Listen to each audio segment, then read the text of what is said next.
Hello, everyone. My name's Tomato Anus. Today is February 19th, 2025. This is the Patreon Speedrun Explained retrospective series where I watch my old videos, my old Speedrun Explains, and I take notes about what they do and don't do well. Just trying to make better videos today by looking at old videos and, finding insights. If you are watching this in 2026, well, you could have watched this a whole year earlier by going to patreon.com/tomatoanus and joining at the middle tier and up.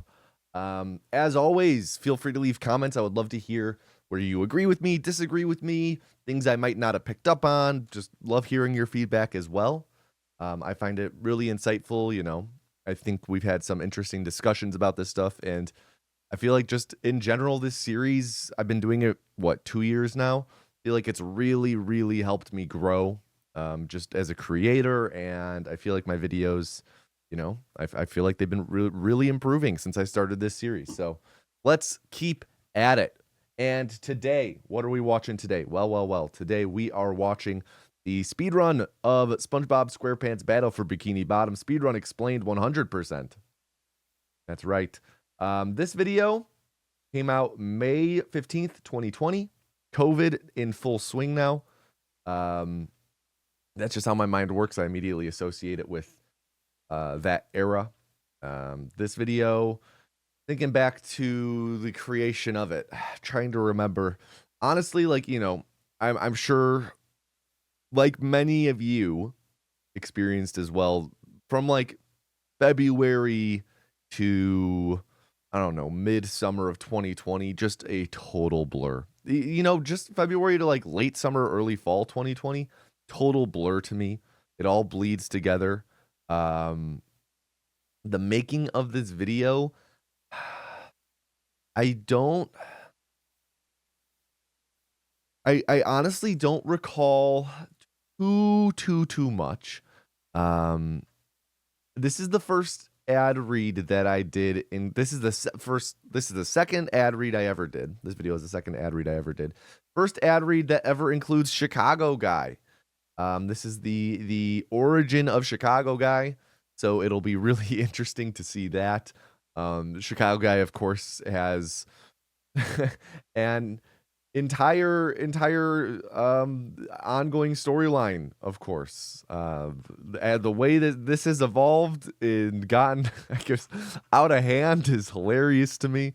How far it's come, but yeah, this is the beginning of that all. This was, trying to think.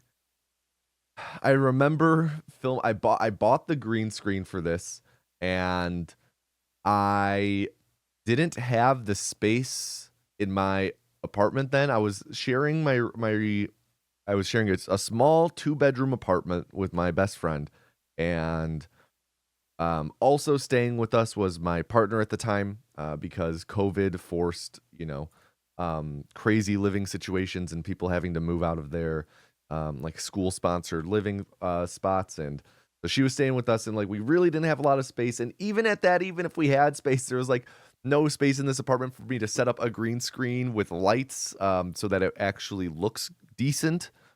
So it was set up against my closet wall in my bedroom, and I didn't have enough space to have the camera far away and film me. And at that, I didn't have the space to fully stand, so I was on my knees filming this. This is the only ad read I ever filmed entirely on my knees, and my knees were killing me at the end of it. I was so sweaty. And that's honestly the main thing I remember about making this video.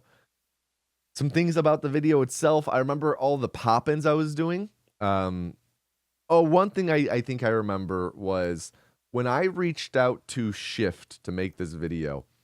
I believe I originally reached out about the any percent category, and it was Shift who said, I would be interested in making this video, but also I do think that, that 100% category is only a little bit longer, 20 minutes, which in the grand scheme of things isn't too much longer when it's an hour-long run already. And he's like, I think that's more interesting, has more going on, cooler tricks, you get to see a lot more. So I trusted him, I was like, yeah, let's do it. And pretty much every time a runner has suggested, hey, maybe we do this category instead, I've listened to them. I trust their judgment. Really pays off, I feel. I remember a lot about this run in particular.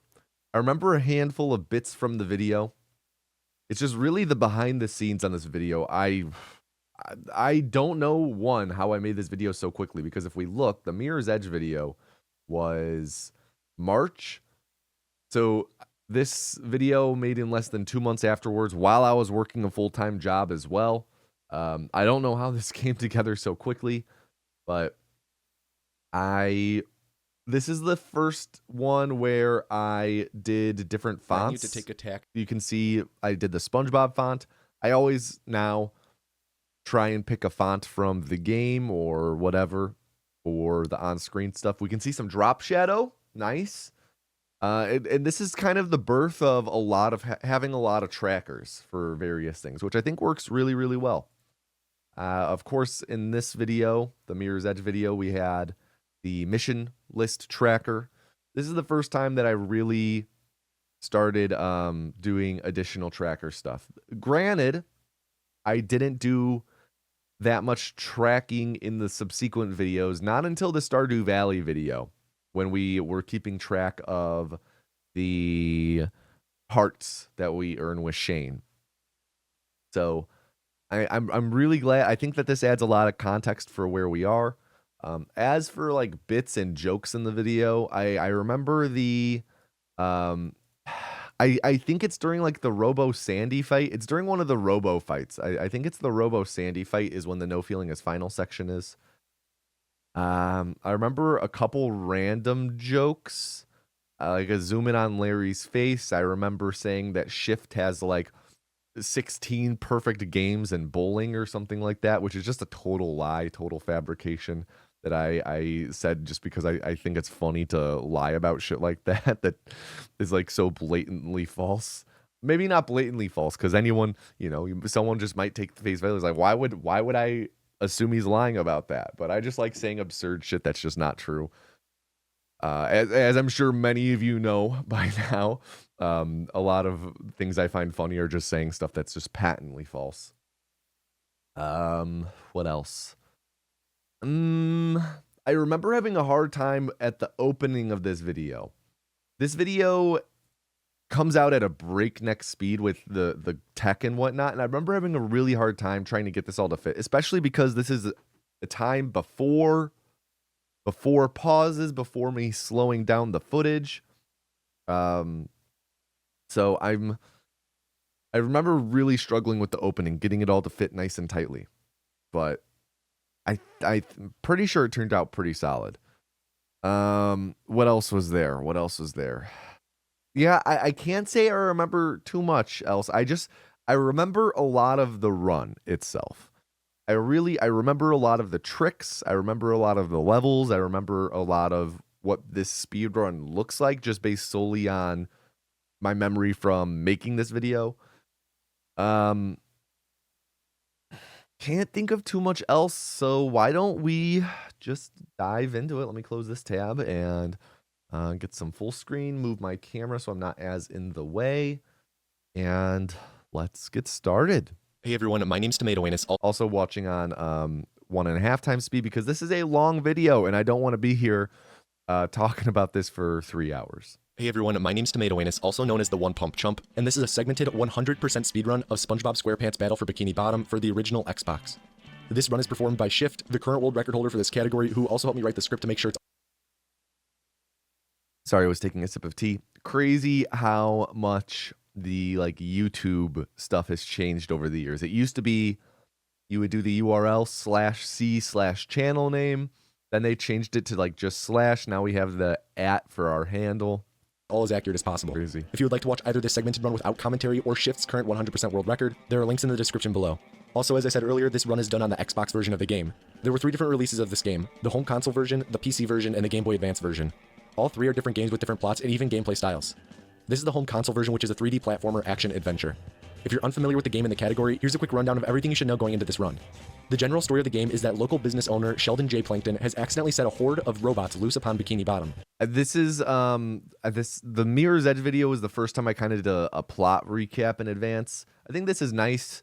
I do think that, especially in a run of this length, not as necessary to do so much talking up front about the game. You know, maybe just the mention of like this is like a 3D platformer. I feel like a lot of this stuff regarding like, you know, the alternative runs and what consoles this came out on and all that jazz, like the story, I feel like there's probably places to fit that in throughout the video. Of course, it's nice to include it near the beginning. And I could see if there's like zero space near the beginning of the game and we would have to wait for like, you know, halfway through or like 2/3 of the way through the video to actually talk about the plot, then it might be good to include a little bit of it in the intro. But generally, you know, I think this is good. This is the format that I took for a while.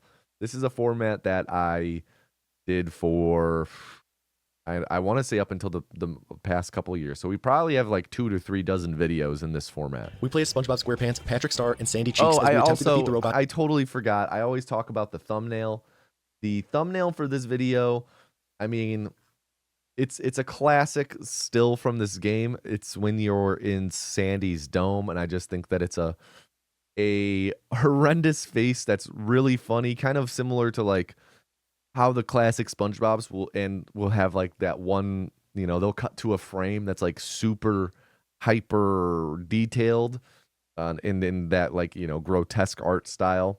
I think they captured that vibe well with this model. I think that it's just like a really goofy image. Something of note with this thumbnail is the and I've actually had to update this over the years. I can't tell. Looks like I could update it if I want. This thumbnail is colored specifically so that the black matches up with the night mode on YouTube. It does look a little off. It looks like YouTube changed the night mode color at some point in the past couple years. It's hard to tell. It's hard to tell if I can see that edge or if it's just my brain filling in that space. And the white matches the YouTube light mode. So it was, you know, kind of an effect to where whichever mode you use, it looks like just the opposite color is bursting out from behind SpongeBob. I've wanted to do this again as well. I feel like I might have done the white here in the same vein. I've wanted to do this as well, but also I do that like film filter, that grain filter over most of my thumbnails. You can really see it on this one. What's another one you can really see it pop in these small thumbnails? You can kind of see it here in the Hitman. You can see it in this BioShock one. You can see it in Portal. Hollow Knight especially. With those, it's a bit more textured, so it doesn't blend in as well. But I do think that I like this a lot. Anyway, let's go back to it. And make everything normal again. This is done by playing through 13 different levels, and the game ends upon completion of the final level, the Chum Bucket Lab. In order to access most of the levels, you have to have a certain amount of an in-game collectible called a golden spatula. The amount of golden spatulas required to enter a level ranges from none up to 75 for the final level. As I said earlier, this is a 100%. This is nice. This is actually really nice. I like this inclusion of kind of the barriers to enter each level. I like that. Run, which is defined as collecting all unique golden spatulas in the game, which there are 100 of, as well as collecting any other source items that are required to obtain the necessary golden spatulas. Source items include the game's most common currency, which is called a shiny object, as well as 80 of Patrick's socks, and a few other miscellaneous collectibles that are unique to certain levels. By collecting all unique golden spatulas, all the other collectibles required to obtain the spatulas, and completing the game, we will have completed a 100% run. With that being said, let's get into the run. Okay, I really like that. I think that for, something I've talked about a lot is how I'm really trying to get away from those intros, really trying to get into the run as quickly as possible, talk about this stuff over gameplay. But I do think that that was really nice, especially considering the context of this run being a 100% run. The requirements aren't exactly the same. They aren't strictly just beat the game. So going over all of the requirements, good. I like that. I do think it could trim down a little bit on the plot stuff and like what the game is with the console, especially because I think I might talk about the console more later in the video, but generally, I'd say good intro. I myself, like, right now, I haven't played this game. I don't know if I've ever actually played this game now that I think about it. I think I played it in childhood. I'm pretty sure I played it in childhood. But, like, I have zero memory of, even from making this video, I don't remember all of the requirements. So it is nice having all that information up front. Okay, I know exactly what the goal is. Great. Are you ready, kids? Aye, aye, Captain! I can't hear you! Aye, aye, Captain! Oh, no you don't. Hi, I'm Chicago All right, Guy, we'll watch here to through tell you this. that this video is sponsored by Displate. Displate sells high-quality posters printed on metal, like this Chicago one I have, or these retro movie poster ones I also have, but they're in Japanese because I, Chicago Guy, am cultured. This one's in green, so I can't really do I'm on my knees. Yeah, you can. This is like, yeah. the green I'll screens. just- I can hear you already, though. But Chicago Guy, I'm a lazy bum from Wisconsin, and I could never be bothered with the long and arduous task of hanging something on my wall. Well, have I got good news for you, bud. You can hear in the background, my roommate was doing dishes. You can hear a clink here. Be bothered with the long and arduous task of hanging something on my wall. There. Well, have When this pops in, you could hear it. I got good news for you, bud. It only remember takes that. 20 seconds to hang a display. No tools required. Use the link in the description for 30% off if you order in the next 2 weeks. Anytime after that, you can still click the link and get 15% off your order. Hear you! Aye, aye, Captain! The run starts in the Bikini bottom level with us having received a fax from Mr. Krabs letting us know that he'll give us golden spatulas in exchange for shiny objects. Our immediate goal though is to collect the 50 shiny objects inside the pineapple so that we can grab the golden spatula that the sponge keeps hidden in his closet. After we collect the golden spatula and come out of the closet, we're going to open the front door and exit to the hub world proper. Yo, prophetic. Didn't SpongeBob come out as gay or something a few years after this video? Prophetic. Bikini bottom. Normally when you go out of bounds in this game, you get brought back inbounds by Hans, the big hand that comes onto the screen. What Shift is going to do is lay down out of bounds next to the entrance to Jellyfish Fields. Hans will grab us and pull us off the screen and into the taxi pad, which gives us a button prompt to enter Jellyfish Fields. We say yes, which respawns us like normal, but because our demise interrupted the taxi call, the loading zone for Jellyfish Fields that spawned during the taxi call stays spawned. By doing this exact thing again, we get dragged into the spawned load zone, bringing us to Jellyfish Fields while the hand is still on the screen, leaving a level at any time. That was. I talked a little bit about how I really struggled getting that all to fit. I think that worked out really cleanly. The commentary was really in sync with the gameplay. Overall, really nice. Every time I try and drag this higher, it goes lower. Time with Hans still on the screen causes a glitch called hand disable, but I'll explain the effects of this in a minute. This excursion Okay. to Jellyfish Fields is going to be kept pretty there's brief the because text. seeing the squid guy scream when we first loaded in was pretty terror-inducing. Our trip here is mainly done, so we set up hand disable and unlock the level for warping back later, but Hold on, I gotta. I'll explain the effects of this in a minute. This excursion to Jellyfish Fields is going to be kept pretty brief because seeing the squid guy scream when we first loaded in was pretty terror-inducing. Our trip here is mainly done, so we set up hand disable and unlock the level for warping back later, but while we're here, we'll quickly grab one of Patrick's socks along with a spatula. After we cosplay as a fishing bobber and gain control again, Shift will quickly menu to take a taxi back to Bikini Bottom outside of the pineapple. Here we're going to quickly climb up the Easter Island statue to grab a pair of golden underwear, which permanently increase our health by 1 point, and then we'll leap on top of some balloons to make it on top of the pineapple to grab another golden spatula. A minute ago I explained the setup for something called hand disable. In short, it lets us go out of bounds here to skip around the Bikini Bottom hub to go to the tree dome first, which is a part of the second area in the hub, normally gated behind the first boss and a minimum spatula count of 15. Normally there are 2 types of trigger zones in this out-of-bound area. One is the sand you walk on, and the other is all area in the air. If you stay in either zone for too long, then Hans will grab you. Hand disable made it so that Hans won't grab us for the zone in the air. He can still grab us if we run on the ground for too long, but as long as we continually jump, we can traverse through out of bounds to the tree dome. Inside the tree dome, we have to destroy So all the fascinating. duplicatortrons for Sandy. Shift All right. Oh, this is nice. I really like this. Rather than I haven't even thought of doing this in a long time. Rather than explain what something is in the game, be it like lore or mechanic based, just Duplicatortron, robot that makes more robots. I like that. That's clean. Good. This is a really good use of a note. Something that I'm kind of blocking it there.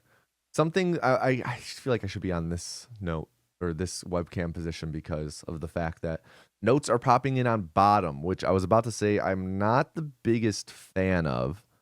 One, I do feel like I've missed a note or two because my eyes aren't really drawn to the bottom as much. But 2, default subtitle position is here. Shit gets blocked. That's something that I've, really learned from over the years. People complained about it. Yeah, it's really interesting how if you Aims to take barely out- try and drag, a lot of people don't know that it's on desktop. You can reposition your captions, and the default position is here. I think you might be able to reposition them on mobile, not wholly sure, but just in general, it's better to work around that, considering most people don't know. So I do prefer the current positions of on the side. As for like the level tracker, I'm sure I could have found a way to put it on the side or on top. But it is what it is. It's just, a little not optimal. All 3 Duplicatotrons first before focusing on any other robots. That way, the Duplicatotrons will produce fewer robots we have to clean up later.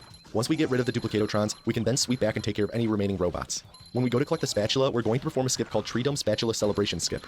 By jumping onto the door, sliding off, and leaving the tree dome at the same time, Sandy will talk and interrupt the door opening. This gives us control of SpongeBob for just long enough before the door finishes opening that we can collect the spatula right before the loading screen starts, skipping the celebration. Back outside, we collect a SpongeBob. There was not enough time. Like, I didn't have the pop-in for the... Perform a skip called Tree Dome Spatula Celebration Skip. I don't think that I was going to say, it's interesting I didn't do a pop-in here, considering I did the all the tech pop-ins for Mirror Edge. But I guess it's not wholly necessary if we're doing the countdown. That countdown comes in for the Tree Dome Spatula Celebration Skip.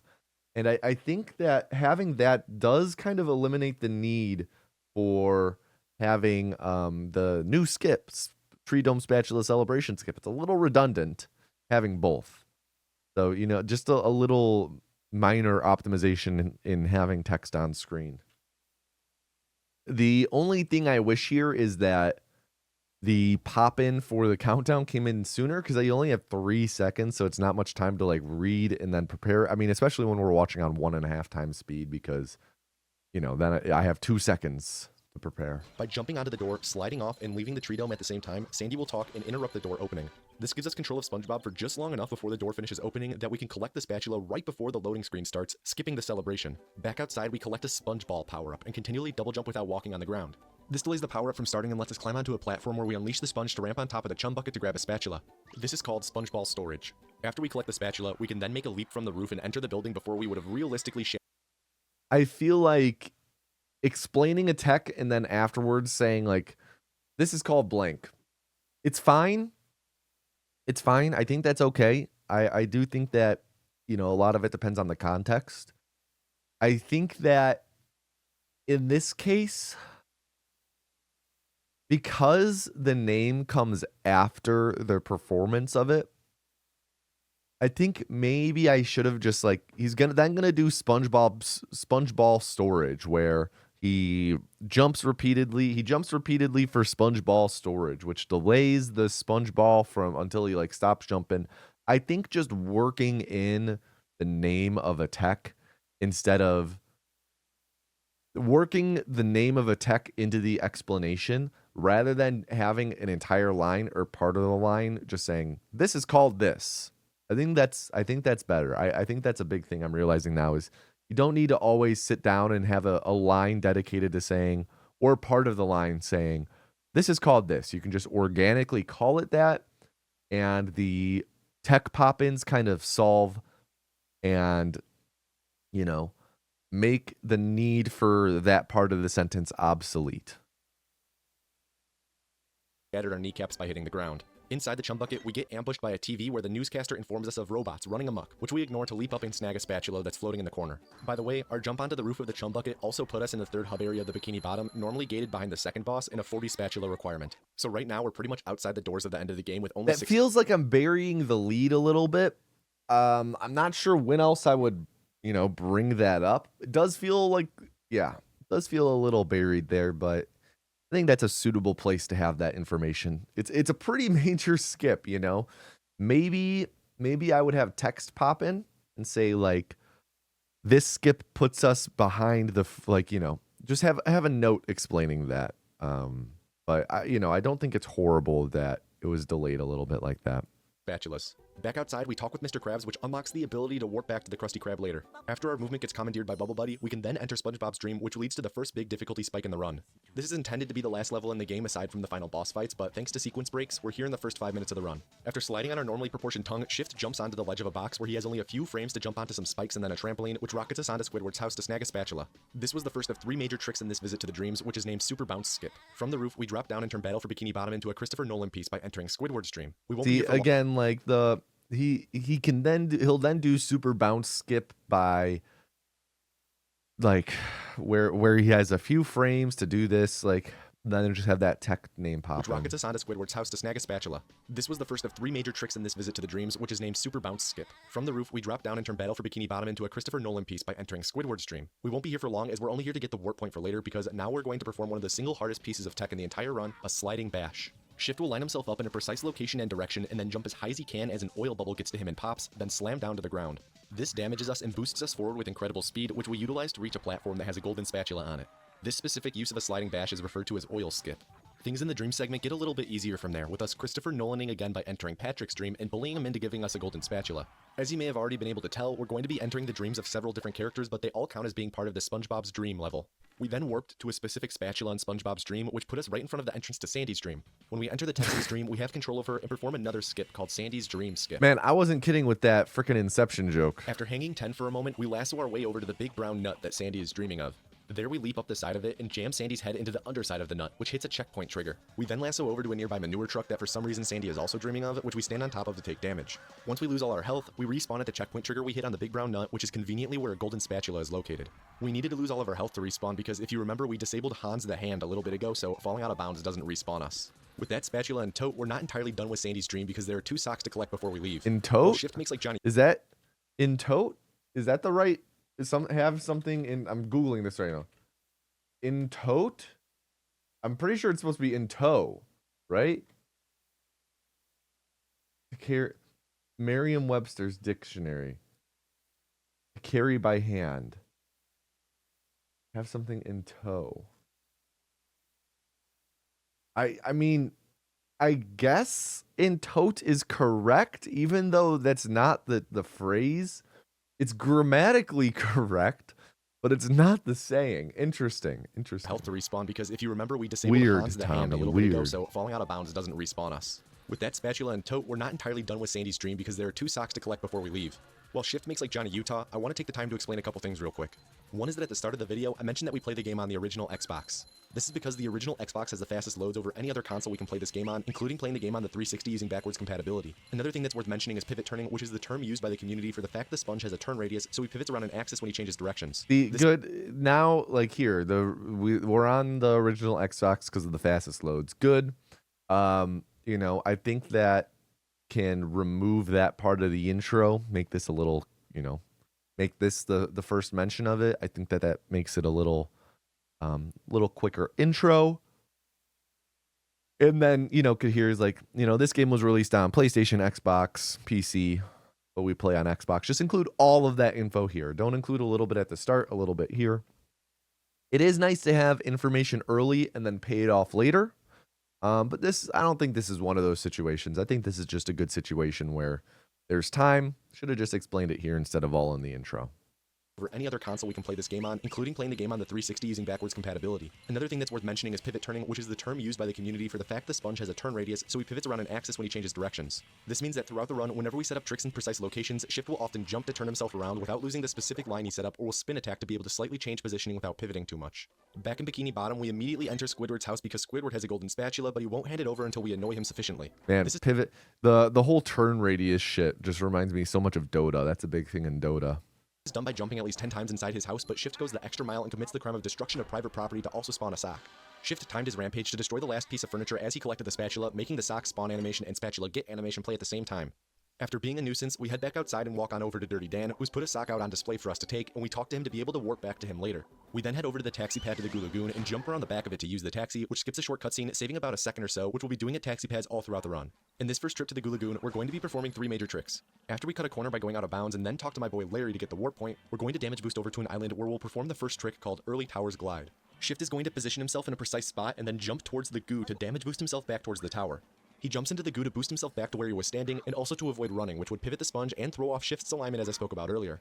After a frame-perfect jump to collect the sock, we damage boost back towards the tower, then jump and bubble bounce, which will get us stuck on the wall and cause us to float over the lagoon to another island, surely scaring any beachgoers on the shore who are witnessing this. When we make it to the second island, we'll destroy a robot, otherwise my boy Larry won't give us a spatula later. We then will perform the next trick called Early Towers Bash. This is done by positioning ourselves in another exact location, jumping into the goo to damage boost ourselves back to where we were, and bubble bashing to launch ourselves upwards and make it to the final island. At this island, we perform another glide like we did for Early Towers Glide, and while we're gliding, we hover out over the lagoon and hit the loading zone to go to the Goo Lagoon Pier, which is actually intended to be the final area in Goo Lagoon. Man, that was a lot of tech really fast. I think generally well explained. I felt a little lost in the middle. I felt like we were kind of out of sync with the commentary, but it turns out no, we were on it. The Early Towers Bash, like this pops up and I start explaining it at like the right time. Surely scaring any beachgoers on the shore who are witnessing this. When we make it to the second island, we'll destroy a robot, otherwise my boy Larry won't give us a spatula later. We then will perform the next trick called Early Towers Bash. Early Towers Bash begins like just right about here. So this is good. This is good. I was anticipating this to be a bit rough, but it's good. Done by positioning ourselves in another exact location, jumping into the goo to damage boost ourselves back to where we were, and bubble bashing to launch ourselves upwards and make it to the final island. At this island, we perform another glide like we did for Early Towers Glide, and while we're gliding, we hover out over the lagoon and hit the loading zone to go to the Goo Lagoon Pier, which is actually intended to be the final area in Goo Lagoon. At the pier, we're immediately going to enter the teleporting box that's fueled by imagination and walk over to the bus stop to swap characters to Patrick. We have to be sure to talk to Mr. Krabs to get the warp point, after which we're going to walk over and grab a Thunder Tiki head, which explode when thrown or jumped on. Normally, you have to destroy the ticket booth here and sit through a cutscene. However, by throwing the Tiki head to destroy the ticket booth and falling into the goo, we respawn on the pier. This skips the cutscene after demolishing the booth, which is a major trick called Pier Cutscene Skip. So in the Goo Lagoon... Again, I think this is something that I could harp on the entire video. I'm just going to have this be the last time. Big lot of time spent to saying, this is called this. Don't need that. Just say, what was it called? Early what? On the pier. This skips the cutscene after demolishing... Pier cutscene skip. He's then going to do Pier cutscene skip by throwing the Thunder Tiki head while falling into the water, which skips the cutscene. By throwing the Tiki head to destroy the ticket booth and falling into the goo, we respawn on the pier. This skips the cutscene after demolishing the booth, which is a major trick called Pier Cutscene Skip. So in the Goo Lagoon level, the pier... It would also be nice to have a little bit of...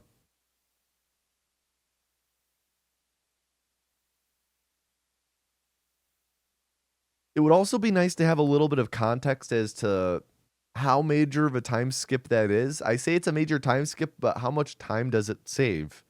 I feel like including how much time something saves is really important when explaining a speedrun. Actually supposed to be the last area we go to. I got a comment once that it's really sat with me. I don't know why. I got this comment years ago where, and this is something I would be interested in hearing your guys' perspectives on specifically. I got a comment a while ago because I was talking about how much time something saved, and they said you really ought to say how much time something takes normally, because otherwise how much time something saves has no context as to like how big of a time save that really is. And that's something I thought about a lot over the years. Like I said, I got this comment years ago. I've thought about that a lot over the years because I agree that context is really important. It's really important to like give the full picture, because if you're told like, oh well, we're cutting spending by this amount, big savings, like, okay, well, it's really easy to lie with numbers is what I'm trying to say, right? It's really easy to give a number that sounds impressive, but in the grand context of things, it's not. Like, for example, like Mario, let's say we're talking about the original Mario, and I'm talking a little bit in hypothetical here, like Super Mario Brothers. It's like, this saves 1 second. A new trick is found that saves 1 second. That's a huge fucking deal. It's a 5-minute run. That's a huge deal. Something that saves like 1 second here, not as impressive because it's a longer run. And, you know, I think that this, when I got this comment, like, I do think that that's valid. I do think that that's valid. When I got this comment, it was more like, hey, you say that this saves like 30 seconds, but we don't know how long it takes normally. So that makes the 30 seconds a bit like lost for context. And I've like really weighed this, and it's something I think about like every time I type into a script or every time I record a line saying how much time something saves, I think about that comment. Because I'm like, is it important for me to say, like, you know, if you were to just play this casually optimally, this would take you 5 minutes, but this saves 2.5 minutes. I think that context, like, it might be good in some spots, but I think where I've fallen on it or settled on is the context for how long something takes is more important to bring up when, like, say, it's tough because like the time it takes to play through something casually is not consistent with everyone, right? Like maybe they meant like compared to like a glitchless run. So I think it's important to mention both when you have an instance where you are talking specifically about speedrun strats, right? Where it's like, this saves 3 minutes over the previous skip that was used here. Like, maybe it would be good to be like, the original skip saved 15 seconds. This new skip saves 3 minutes. I think that that's good for context. I think that adds a lot. I've also at times included like, this saves this amount of time over the glitchless route. I think that's good. The comment was a bit more like, you need to include how much time the glitchless route saves too. That's more what the comment was in the vein of. Regardless, I would like to hear your thoughts on, like, when talking about time save, the context around how much time something takes in general. How important is that to you? How much value do you find that adds? All right, let's get back to it.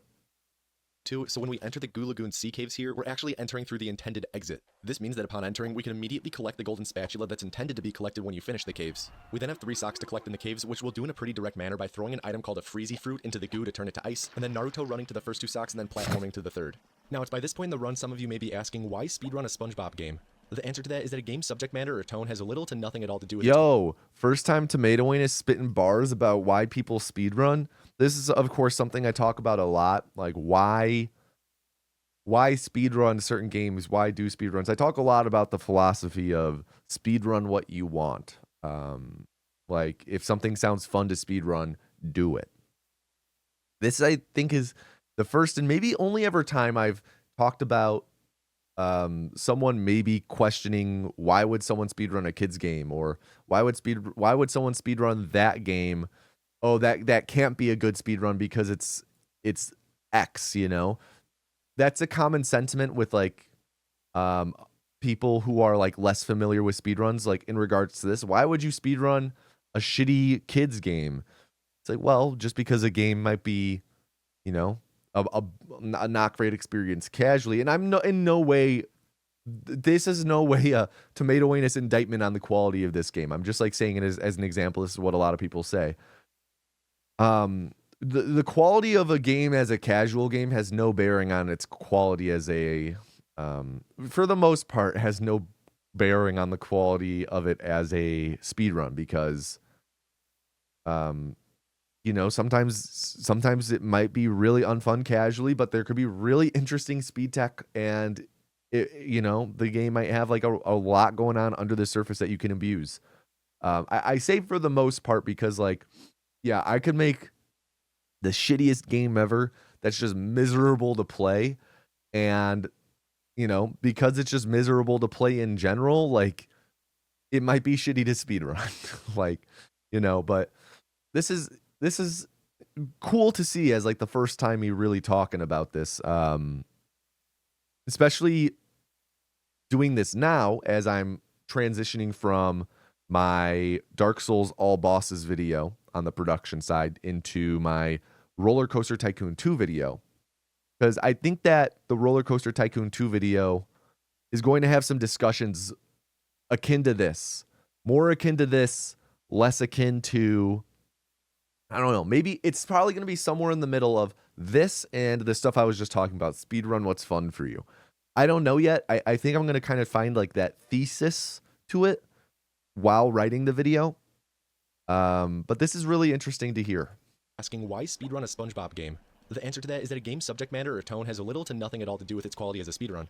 Battle for Bikini Bottom is one of the most technically demanding and competitive speedruns out there, and actually is one of the biggest speedrunning communities there is. If you want an in-depth look at how the game got to this point as a speedrun, I recommend you check out part 1 of the Any Percent World Record History series that's up on Shift's channel, link is in the description. After collecting the socks and warping back to the start of the cave, we exit the cave as SpongeBob through the intended entrance to the caves, putting us at the end of the area before the caves, letting us collect the spatula intended for completing this area. Hold on, that was a bit confusing. Maybe this could have used a graphic. Collecting the socks and warping back to the start of the cave, we exit the cave as SpongeBob through the intended entrance to the caves, putting us at the end of the area before the caves, letting us collect the spatula intended for completing this area. Okay, that makes After sense. a brief giggling celebration, Shift launches I just really needed to rewatch that. Before the caves, letting us collect the spatula intended for completing this area. After a brief giggling celebration, Shift launches himself off of a canopy to fly high and snag a sock before landing on top of a Thunder Tiki head, activating the Tiki to self-destruct before dropping down to collect one more sock and warp back to Larry. Lair Bear gives us a spatula for defeating that robot on the out-of-bounds island when we were doing the glides a while ago, and just look how happy he is for us. See, that was one of the things I mentioned. I think later there's a part before like a sledding section, and I cut to Larry's face again. Yeah, I think so. Something I'm really noticing with this though is I've talked a lot about through all of my videos how I feel like, I think this might have been the first one where things are like I really was editing the script as I was making it to make sure things synced up. I felt I was doing it a little bit here, but I still had a lot of comments regarding like things not syncing up. I think even in the Mirror's Edge video, I had a little of it. I've had like 0 complaints so far about this. This has been really well-paced commentary in regards to the gameplay. Noticeably so. 14 minutes in, I have 0 complaints. Usually I would be bitching up a storm about this. This is really solid. So this leads me to believe that this video is the first one where I was like really making sure we were aligning the commentary and gameplay. Socks in our back pocket, so we can warp back to Patrick to exchange 10 of them for a spatula. After the sponge's pure elation, we'll walk over to a toll gate and use our 15 spatulas to unlock the Poseidome. This is the location of the first major boss of the game, Robo Sandy. Completing this fight gives you the Bubble Bowl ability, which is required for a lot of tricks throughout the rest of the speedrun. This fight is broken up into 3 phases, with each phase requiring us to deal 3 instances of damage. The first phase of the fight has us waiting for the robot to do the people's elbow. Alright, so the no feeling Once it does that, we can approach it at center stage final must be during when the we get the robot SpongeBob. airborne, we're going to use the Bubble Bounce ability to jump and slam to pop its head up into the scoreboard to deal damage. After we deal damage, Shift circles around the center of the stage to try and keep Robo Sandy centered as well so it jumps early again. After the 3rd hit, we stand by the underwear pickup in King Neptune to set up our tag team partner for the 2nd phase of the fight. In phase 2, first we walk to the nearby underwear and then go to the corner. This is followed by dodging the robot's people's elbow and jumping towards the underwear. We then walk back to the corner, which should bait Robo Sandy towards the ropes, where it will then do a clothesline with its Go-Go Gadget extendo arms, which surely can't be legal in a sanctioned fight like this one. After waiting for the robot to jump, we belly flop in center stage once the robot's vulnerable, popping the head off in the direction of the scoreboard so we can then grab and heave the head into the board to deal damage. This entire process is something called clothesline manipulation. The manipulation saves time because it brings the robot closer to the rope so that it doesn't have to run a far distance to do the clothesline move. The old clothesline move. Couldn't have put it better myself, fish guy. There are some smaller... That was a good moment for It brings the humor. robot closer to the rope so that it doesn't have to run a far... I always like the repetition. I mean, you guys see me do it all the time with the flashbacks. I think it's really great when you're doing it with the game audio itself. I find that particularly funny. This is a good example of it. Far distance to do the clothesline move. The old clothesline move. Couldn't have put it better myself, fish guy. There are some smaller nuances to this manipulation as well. One is that while the robot recovers, Shift stands in a specific spot in center stage, which is what allows us to just rinse and repeat the process once the robot is back up and operational again. Also, after each clothesline, when we walk up to center stage, we stand just in front of the logo on the ground while waiting for the robot to jump. This is what actually causes the positioning of the robot so that the head pops off in the direction of the scoreboard. After a round full of taunting by Dirty Dan with waving at the camera and doing a celebratory belly flop, Dirty Dan tags out, and the sponge will tag back in for the third and final phase. Phase 3 is almost the same as Phase 2, but there are a couple small differences. Once Robo Sandy jumps, we'll walk back to avoid the attack and do another bubble bounce like we did in the first phase. However, instead of the robot's head going flying off, the robot actually catches its head and holds onto it. We can just bubble bash the head though to hit the button on the bottom side of it because Robo Sandy is a chump and holds the head out just begging to get hit. Another difference is that when we were Patrick and baiting the robot to jump to a specific spot, we stood just outside of the logo in the center of the ring. As SpongeBob though, we instead stand inside of the logo in the center of the ring. It's a small difference, I know, but these things really do matter when manipulating the AI of the robot. And also, don't let SpongeBob's brute strength fool you in this fight. He's still nimble on his feet, tiptoeing back to the corner at times, just wowing the crowd with his incredible footwork. Like, seriously, Lomachenko would be proud. Once we deal damage 3 times, the fight will end with Robo Sandy flipping its lid, and we'll be rewarded with a golden spatula, completing the Poseidome. Once we're out of the dome, we're going to immediately warp back to the Goo Lagoon Pier to take advantage of the fact we have the Bubble Bowl ability now, and hop into the nearby— Oh, interesting. Okay, I'm not sure how I like that. Let me just turn off my camera for a second so we can see it clearly. Rather than graying out, it just gets deleted. I'm not sure how I like that. I think I prefer it graying out because then we still can see everything, you know? We still have the full context of everything we've done as opposed to like trying to fill in the empty gaps with our mind. So it's not a big fan of that. I do, you know, it does to me capture a better feeling of taking things off of the list, crossing things off. It does give a bit more of the feeling of like, oh, we are accomplishing something here. We are making progress. But I think that having that context is a bit more, the context of everything we've done is a bit more important than that feeling of accomplishment. I don't know. Another thing I'd be interested in hearing you guys your thoughts, whether or not you would you would prefer if this just grayed out / got crossed out, or if you prefer things just, you know, getting deleted. box to teleport across the stage. As the pink star, we're going to make quick work of all the robots in the bumper boats area so that we can claim a golden spatula from Mr. Krabs later. We'll follow this up with some platforming to climb on top of a food stand to grab one of our own socks, and then walking by the Whack-A-Tiki game to hit an invisible checkpoint for later, which I'll indicate visually on screen when we hit it. We want to keep this as our current checkpoint, so Shift is going to avoid hitting any checkpoints for the next couple minutes. Shift is then going to start setting up one of the headlining glitches of the run, Skee Ball Abuse, or SBA for short. The pier is full of carnival games you can play, including a game of skee ball that you can play with our newly acquired ability, Bubble Bowl, which is where we throw a bubble like a bowling ball. If we make one of our bubbles into one of the skee ball holes, we get rewarded with some shiny objects. We have to be SpongeBob to use the Bubble Bowl ability, but first we have to grab 2 stone tiki heads as Patrick and take them to the skee ball ramp. Along the way we get interrupted by a nearby robot, but Shift is an absolute unit and just bounces it out of the way.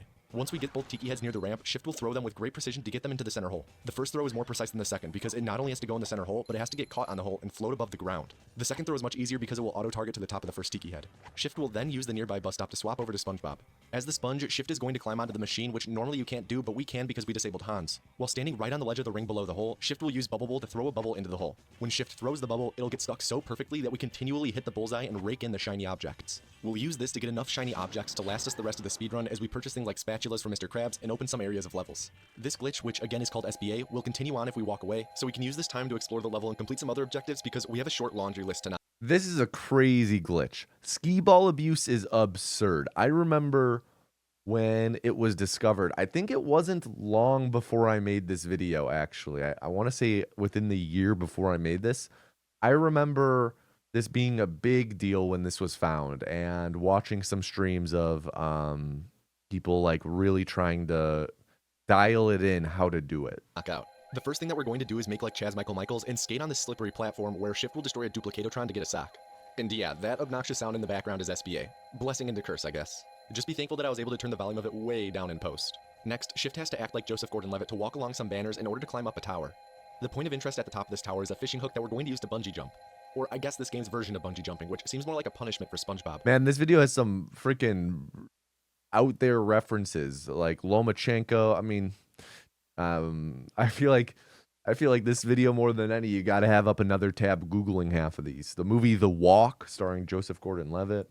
Once we dive off of the platform, we can collect the golden spatula that's hovering over the water. After we collect this spatula, there's one more spatula on the pier that's laying around that we're going to collect right now, and it usually requires us to play as Patrick. What we're supposed to do is use a freezy fruit to freeze the goo under the pier and then walk on the ice to get the spatula. Instead of that, we're going to lick a slide to build up some speed and jump off at a specific point to fly underneath the pier and land on the platform with the spatula. Being on this platform will put us far enough away from the skee-ball machine that SBA will stop due to objects despawning, and hop into the goo to end ourselves and spawn back on the pier at that invisible Wakatiki checkpoint we hit earlier as Patrick.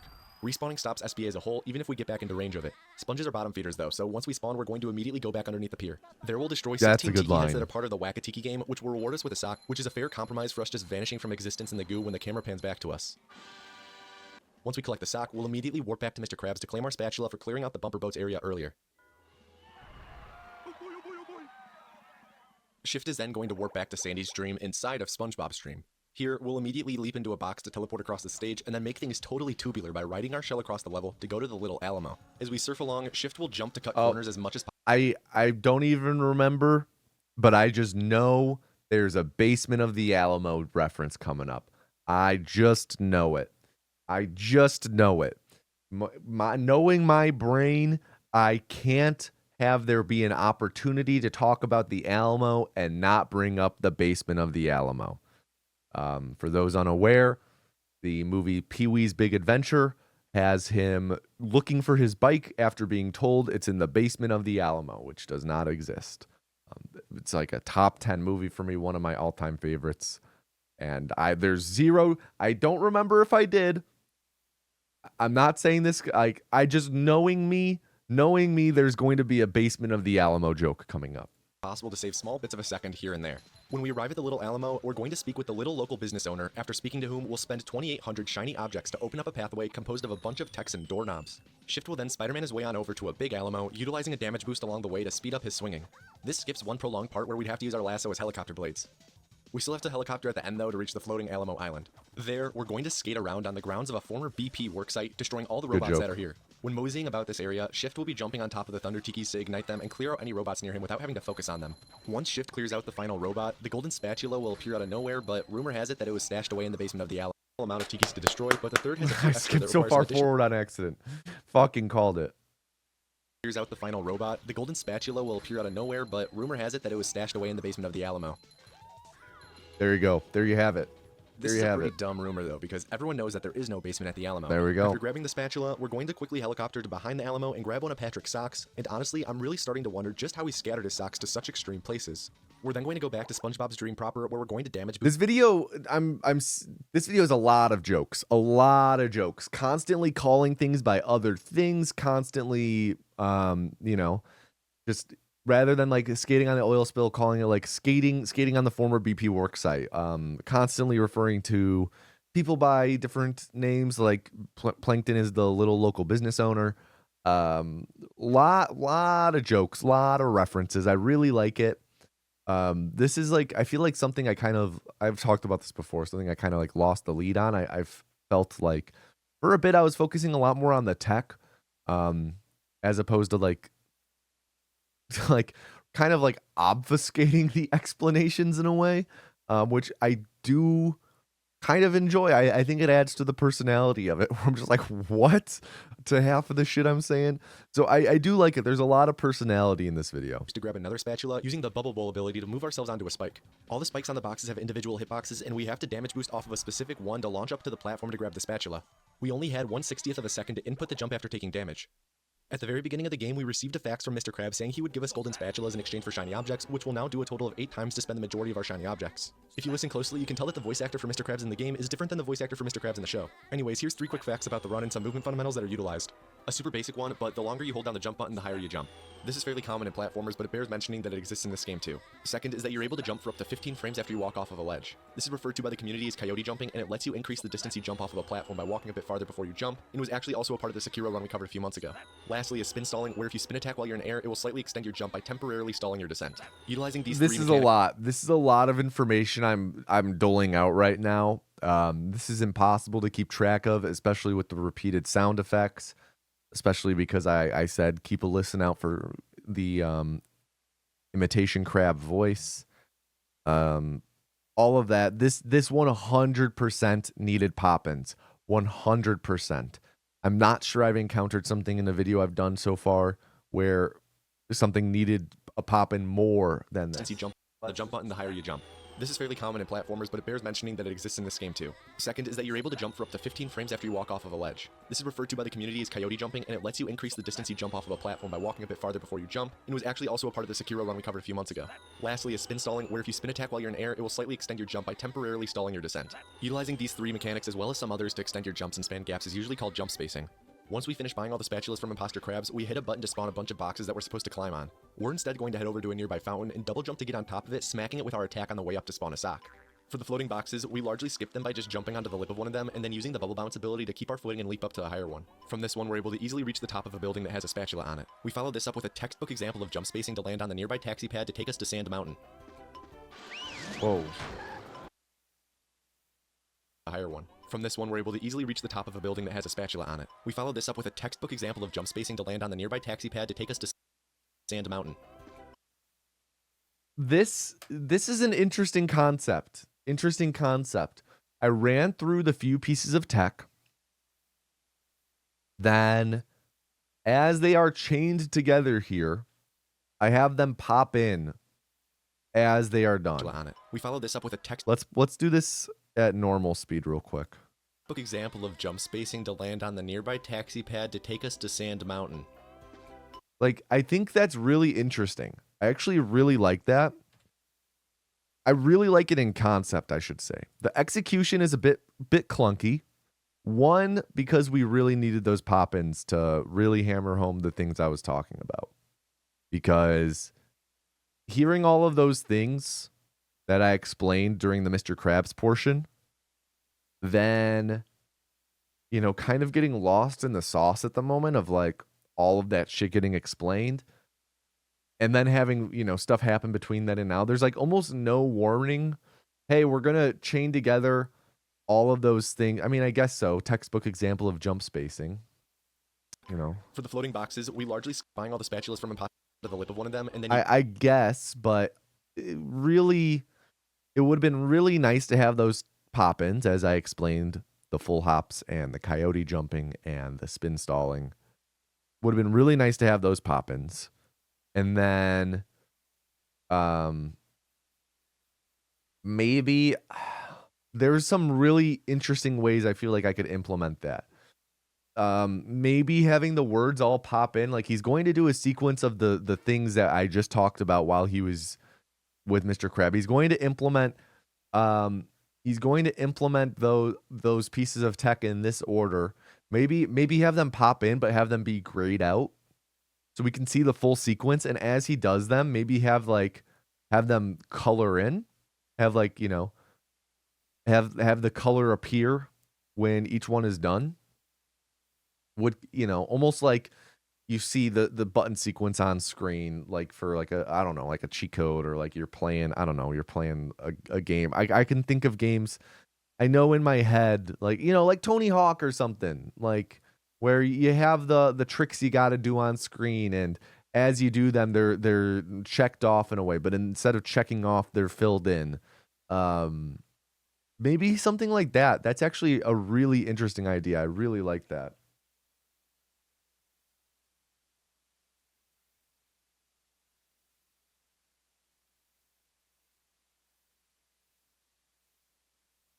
The one other thing I was going to mention about this is that using the bubble bounce, the tech chain stays on screen for way too short of a time once it's done here.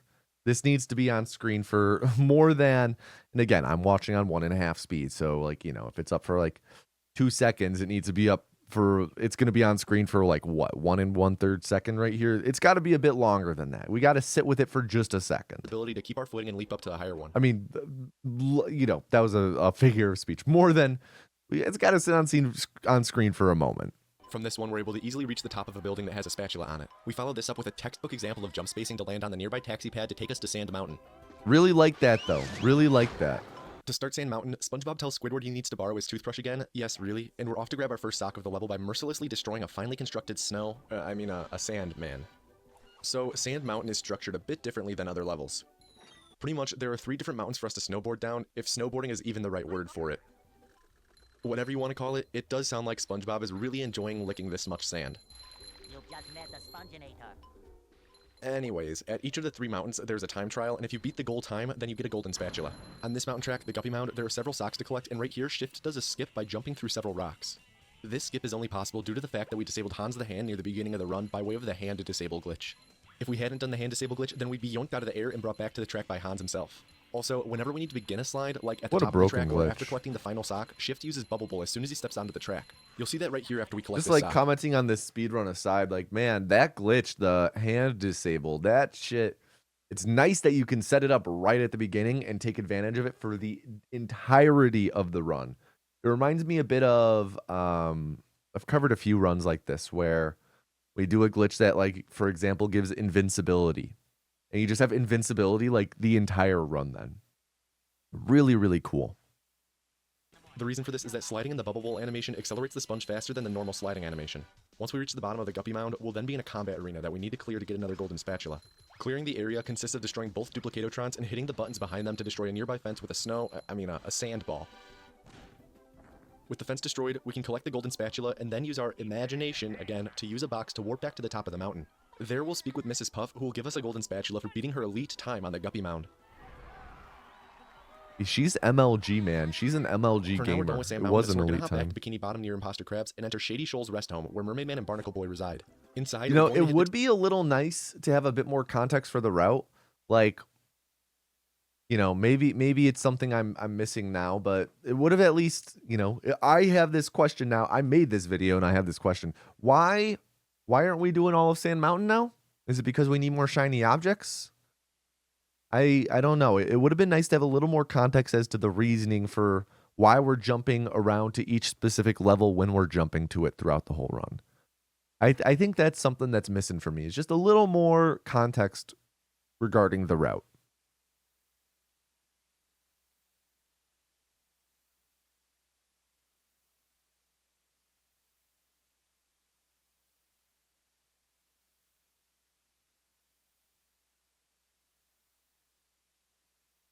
TV to change the channel, which will reward us with a sock on a nearby checkerboard, after which we'll interact with Mermaid Man to enter the Merma lair. Also, true fact and lore deep dive, Mermaid Man gets cold easily, so he uses a seashell bikini to hide his cold, hard nips that are weirdly far apart. This is true. Remember what I said earlier about blatantly false information?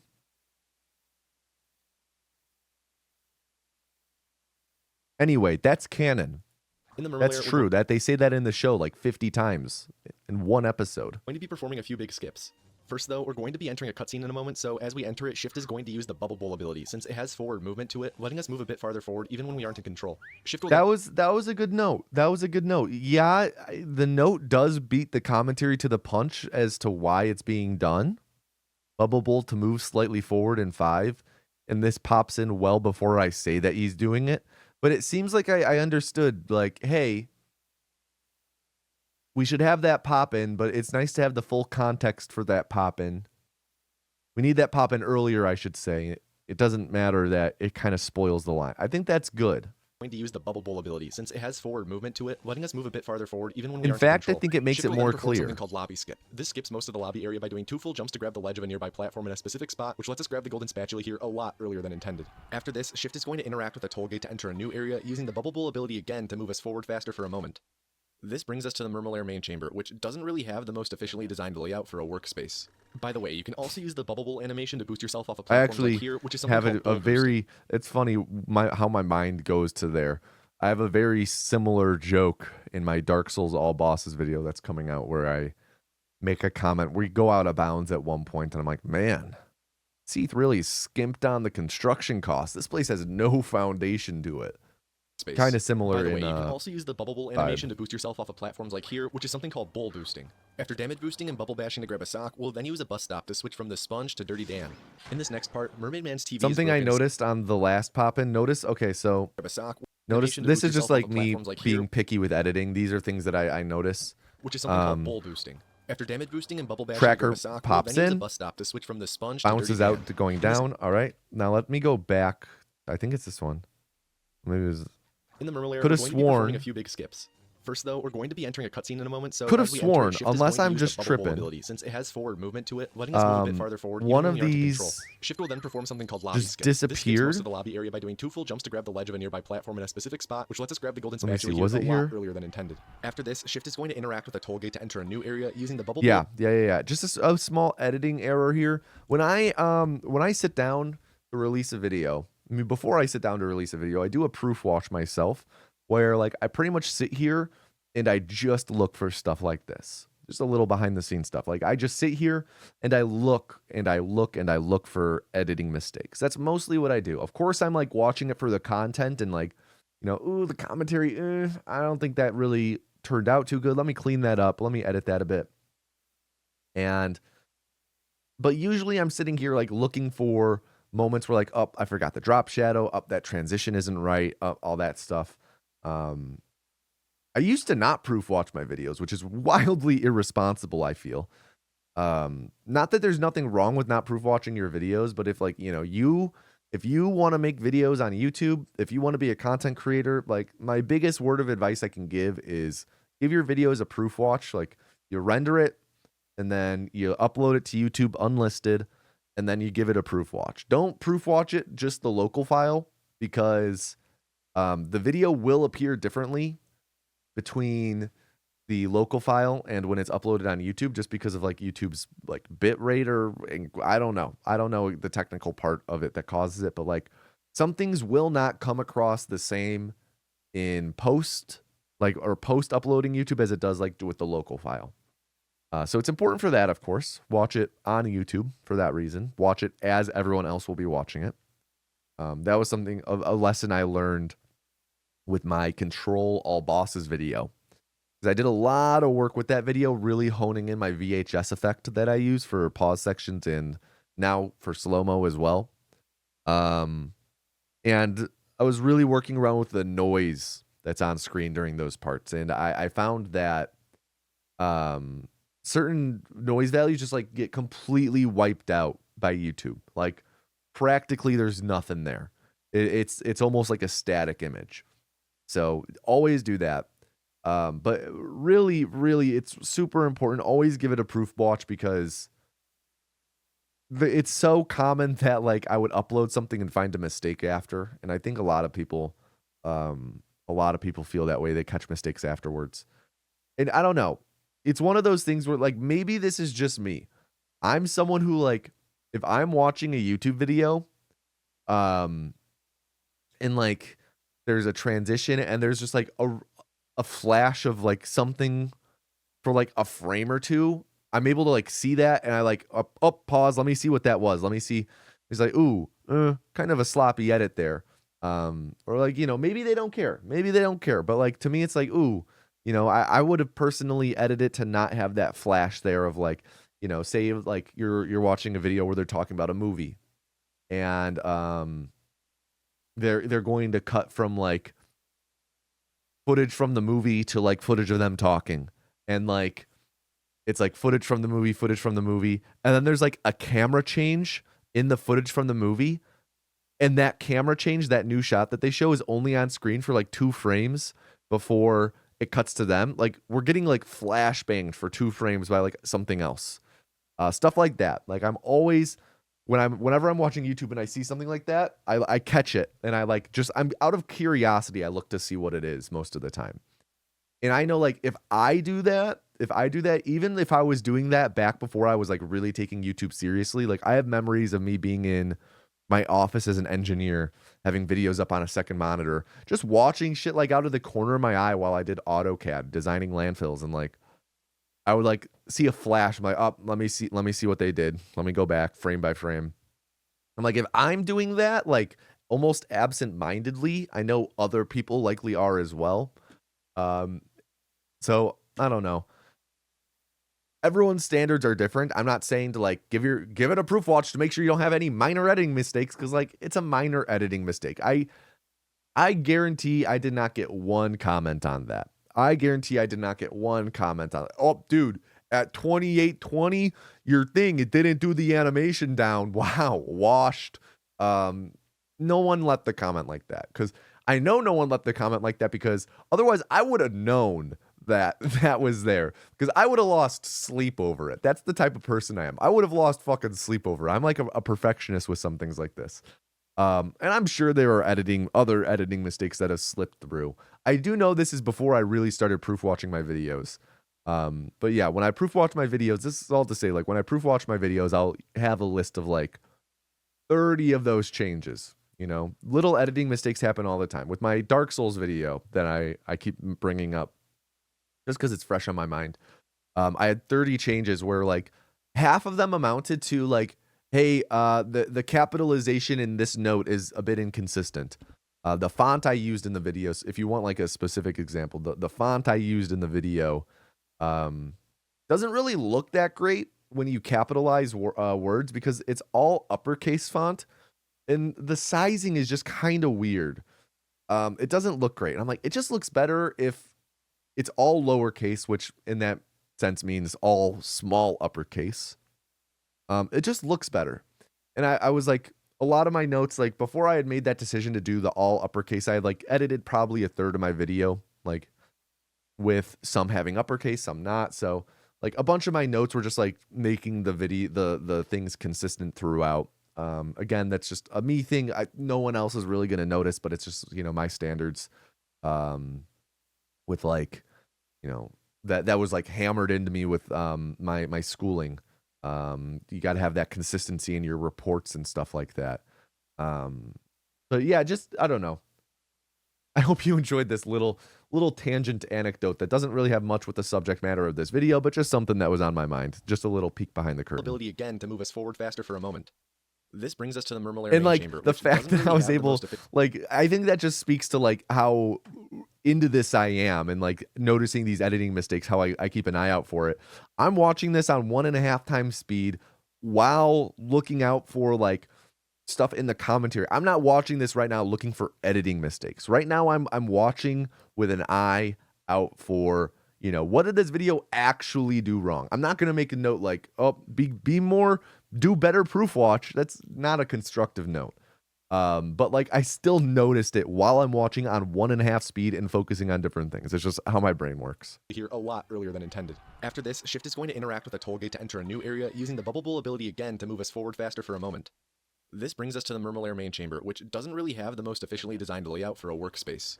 By the way, you can also use the Bubble Bowl animation to boost yourself off of platforms like here, which is something called bowl boosting. After damage boosting and bubble bashing to grab a sock, we'll then use a bus stop to switch from the Sponge to Dirty Dan.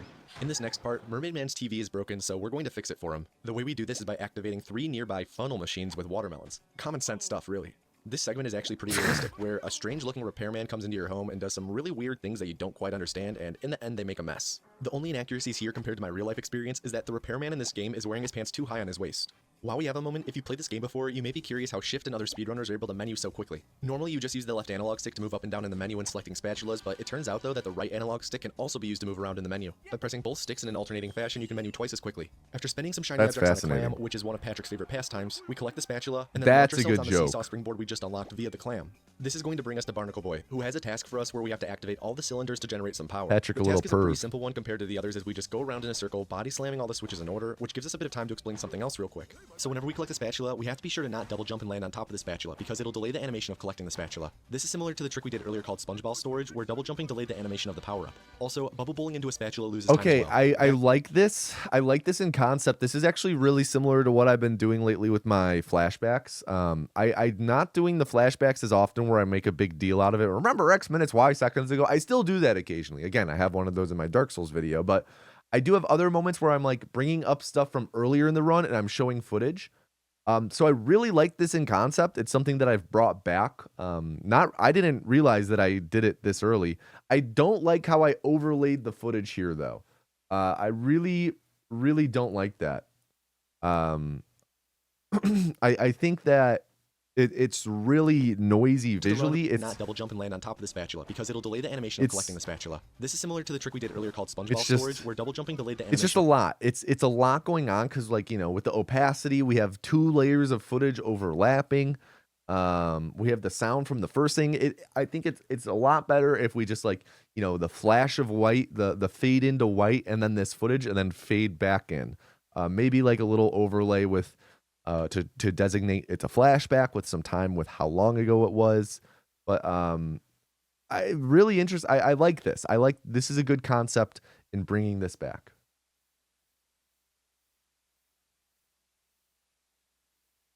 The power-up. Also, bubble bowling into a spatula loses time as well. Back to the run, when we grab the spatula and watch Patrick do a faceplant, we hit a button for a spatula later on, and we're then going to perform a trick called main chamber skip. By walking into the corner of the slide at a specific angle, Patrick will get stuck in the corner and build up speed. When we release from the corner, we jump off of the edge of the slide, performing 2 full jumps to hit a trigger to enter the villain containment system, skipping to the final boss of the Murmelair. As soon as we enter the villain containment system, we obtain the warp for here and just turn around and exit. We're going to come back to the boss at a later time. What a fun little edit. Jump off of the edge of the slide, performing 2 full jumps to hit a trigger to enter the villain containment system, skipping to the final boss of the Murmelair. As soon as we enter the villain containment system, we obtain the warp for here and just turn around and exit. We're going to fun little edit.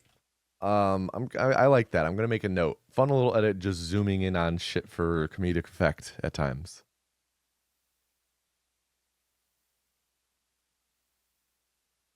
come back to the boss at a later time once we have a new ability that will help us finish it faster. This puts us at the intended exit of the main chamber, where we just quickly enter the Murmelair security tunnel. We're going to be performing a series of tricks that make up security tunnel skip, which begins with jumping onto a texture in the wall to let us jump again to reach the ledge above us. We then bubble bash up to get hit by electricity, letting us double jump on the turret to reach the top floor. Here we bowl once to hit a button in the pet carrying crate, and then avoid the Burt Reynolds bot to grab a golden spatula. From here, we can progress to the rolling ball area, where imposter crabs will be waiting for us.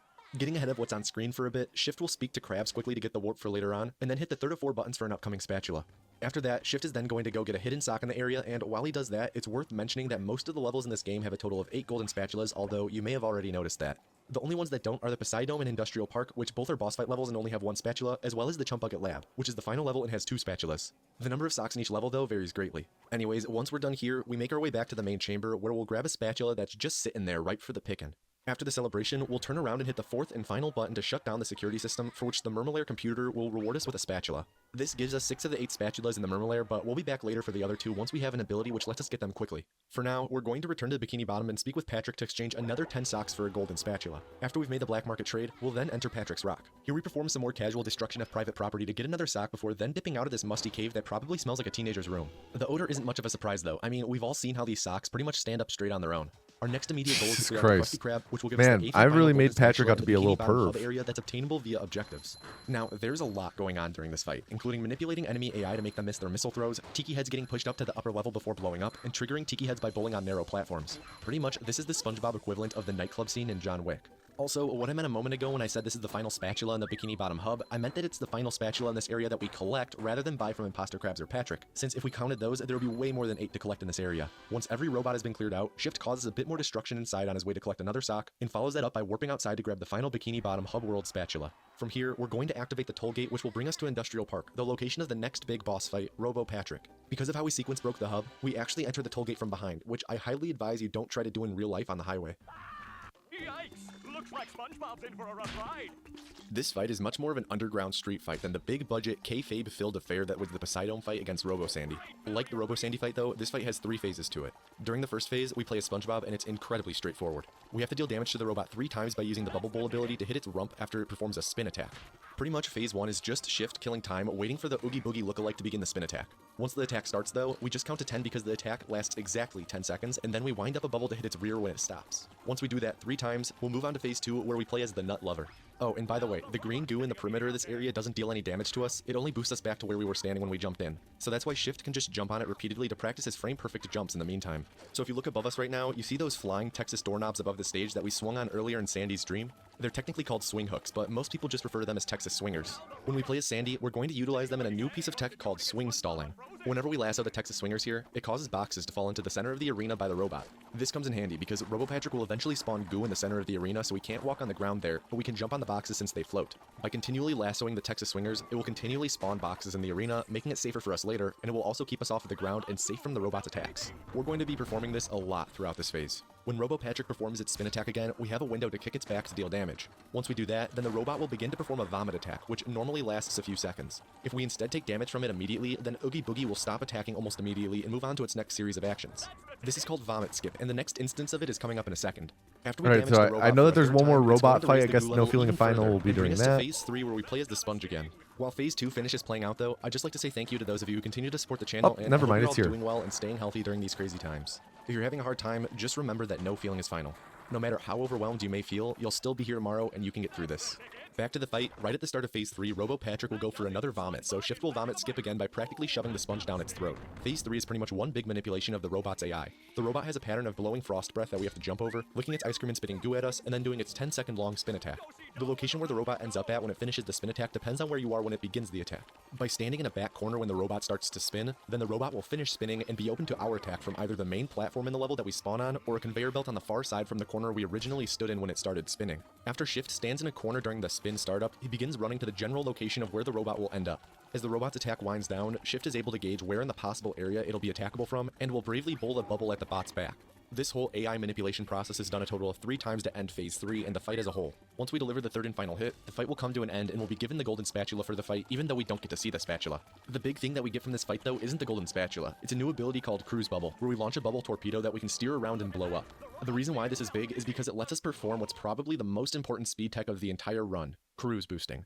After we do some bubble bowl shenanigans to enter the sponge's library quickly, watch how Shift throws out some cruise bubbles into the wall, and then has a ton of forward. I feel like I've been sitting here quietly for a while. I haven't had too much to talk about. I feel like that boss fight was relatively good. Yeah, we're just cruising along momentum here. When he jumps off of the trampoline to grab the floating sock. This is cruise boosting. I'll explain it in a moment, but it'll take a while because there's a lot to it.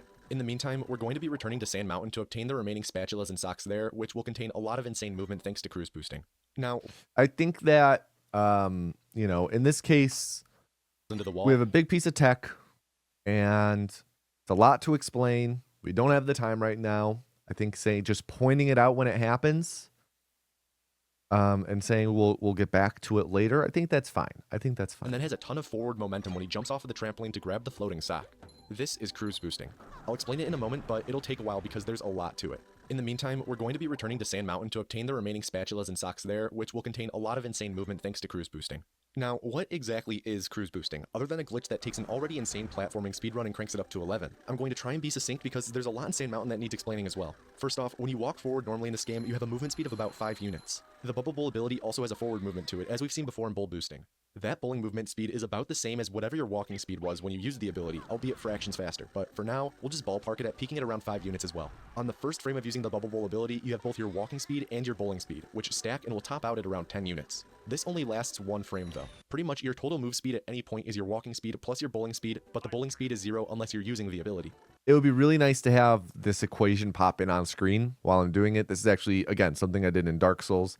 At one point I talk about how something is calculated, and I have like, for example, in this situation, I would have walking speed and then 5, bowling speed 5, add them together to 10. Usually your bowling speed 0, so usually it's 5. However, I think that would if be you use very the bowling helpful. ability and a cruise bubble at the same time, then your bowling speed gets locked in at whatever value it was on the frame you used the abilities. So if we do it when we're walking at full speed, then it'll get locked in at 5 units and we'll have a permanent walking speed bonus of 5 units. That's the basics of cruise boosting. Whenever we cruise boost though, we have to be facing a wall to set it up. This is because we can't use a cruise bubble if we're moving and have to face a wall to negate our movement.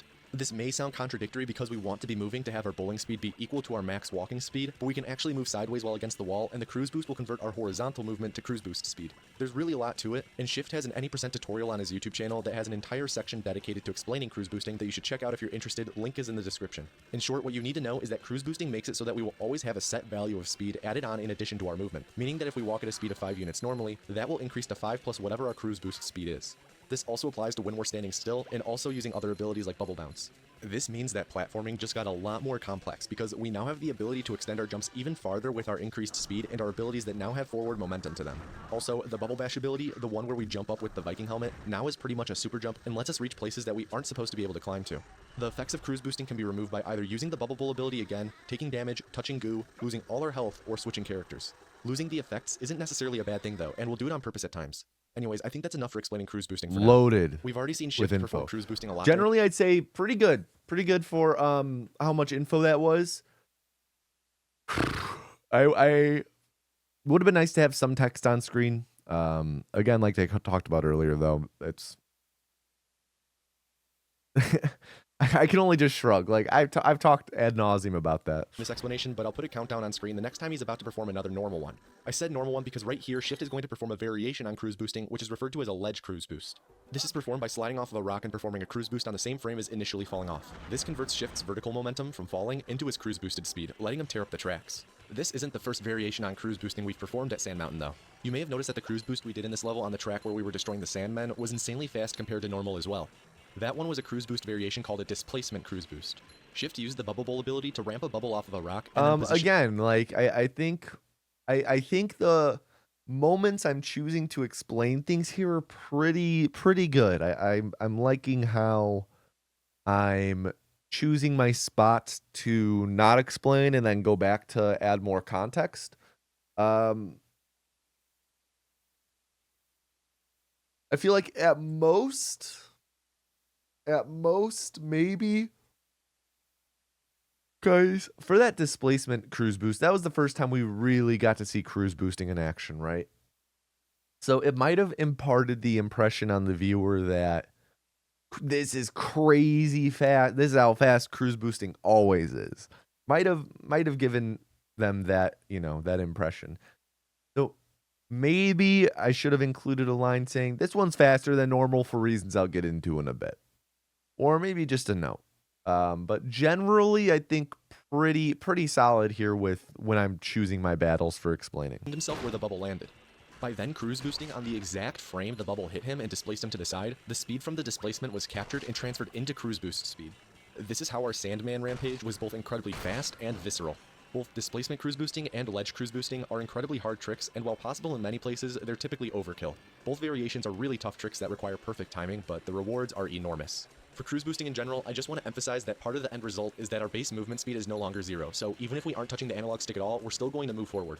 You'll see this a lot throughout the run from here on out, but especially whenever we collect a spatula. The big upside to it though, as I mentioned earlier, is that our other abilities now have forward movement to them. That means that you'll be seeing us use the bubble bounce ability, the one where we have big bubble feet, used a lot throughout the rest of the run to extend our jump spacing, as well as using the bubble bash ability in a similar fashion. Back to the run, with 7 of the 8 spatulas here collected, we use our imagination to go to the top of the slopes and talk with my boy Larry to collect our final spatula, and man, he's just so happy for us again. Yeah, there we go. Having finished up Sand Mountain, we'll now be warping to the Murmelair to get the final 2 spatulas and socks. Right away, Shift is going to perform a cruise boost to build up his speed, and then do some platforming. Looking at this list, talking about this list briefly. So, I think what I'm about to say is, of all of my speedrun explains, I think it's only really applicable to this one. Being a collectathon, of course, like, this is pretty much, maybe I did in, I guess not, because Mario Odyssey has it built in on screen. We're jumping around between levels a lot here, right? And looking at this screen here, I talked a little bit before about like the context of, parts like here, like disappearing and whatnot. Man, it's hard to freaking point that things accurate. Like things disappearing, of course.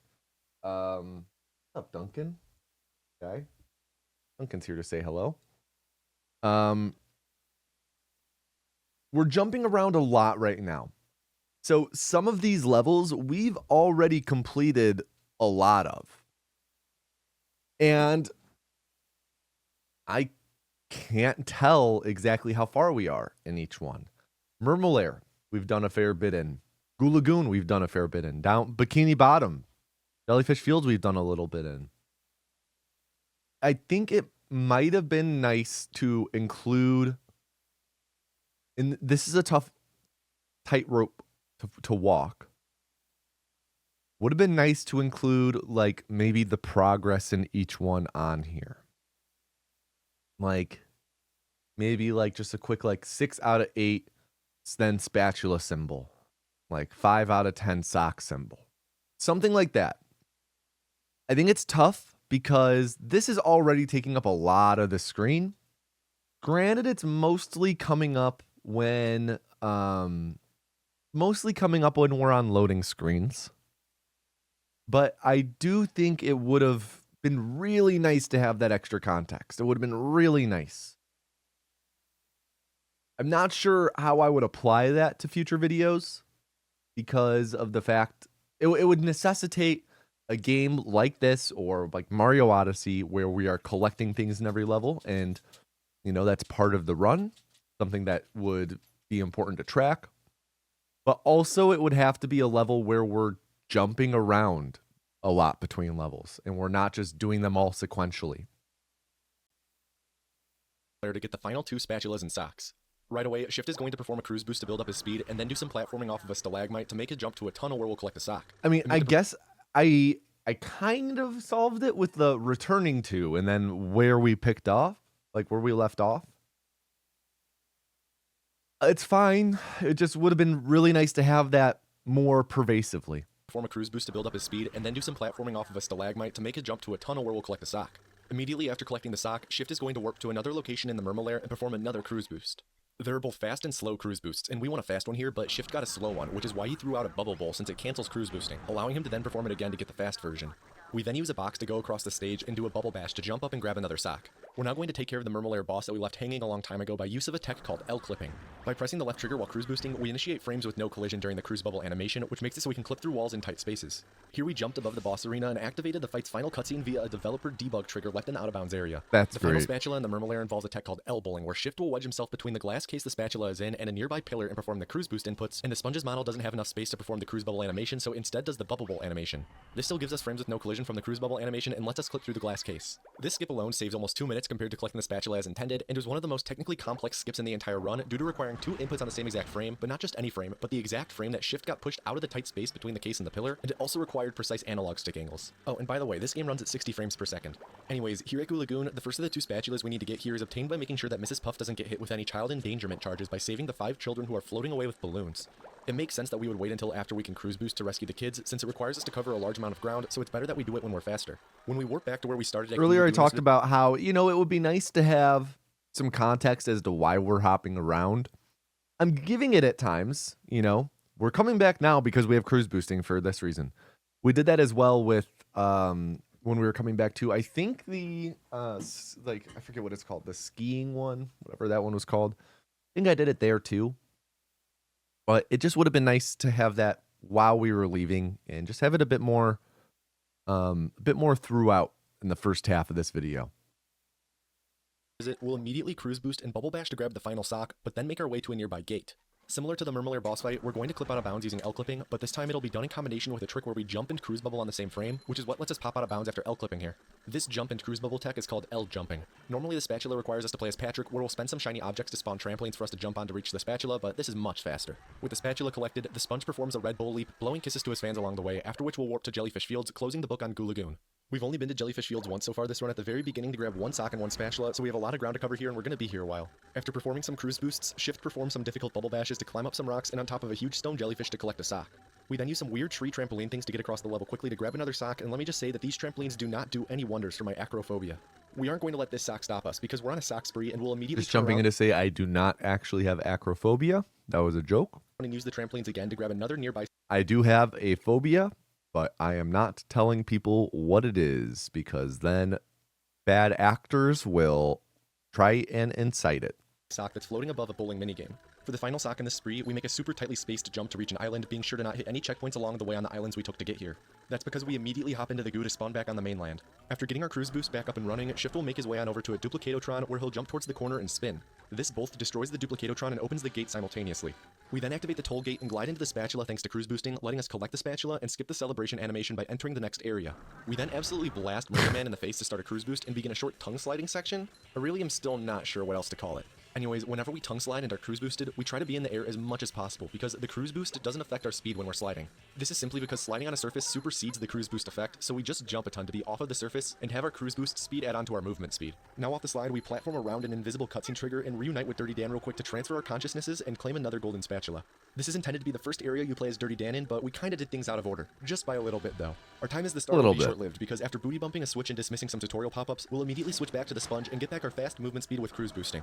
We're going to bubble bash to get on top of a barrier and then just tightrope walk on top of it to skip needing to open it. We then bubble bounce to open up a different gate where we're going to start spelunking, and the sponge just can't wait as he shoves himself into the gate and then enters immediately on his own. Inside, we're going to use the bubble bowl ability to hit a button that we're supposed to throw watermelons at as Patrick, and then spin to hit the other button before performing a ledge cruise boost here by sliding off of the ledge of a rock and converting the speed of sliding off into cruise boost speed.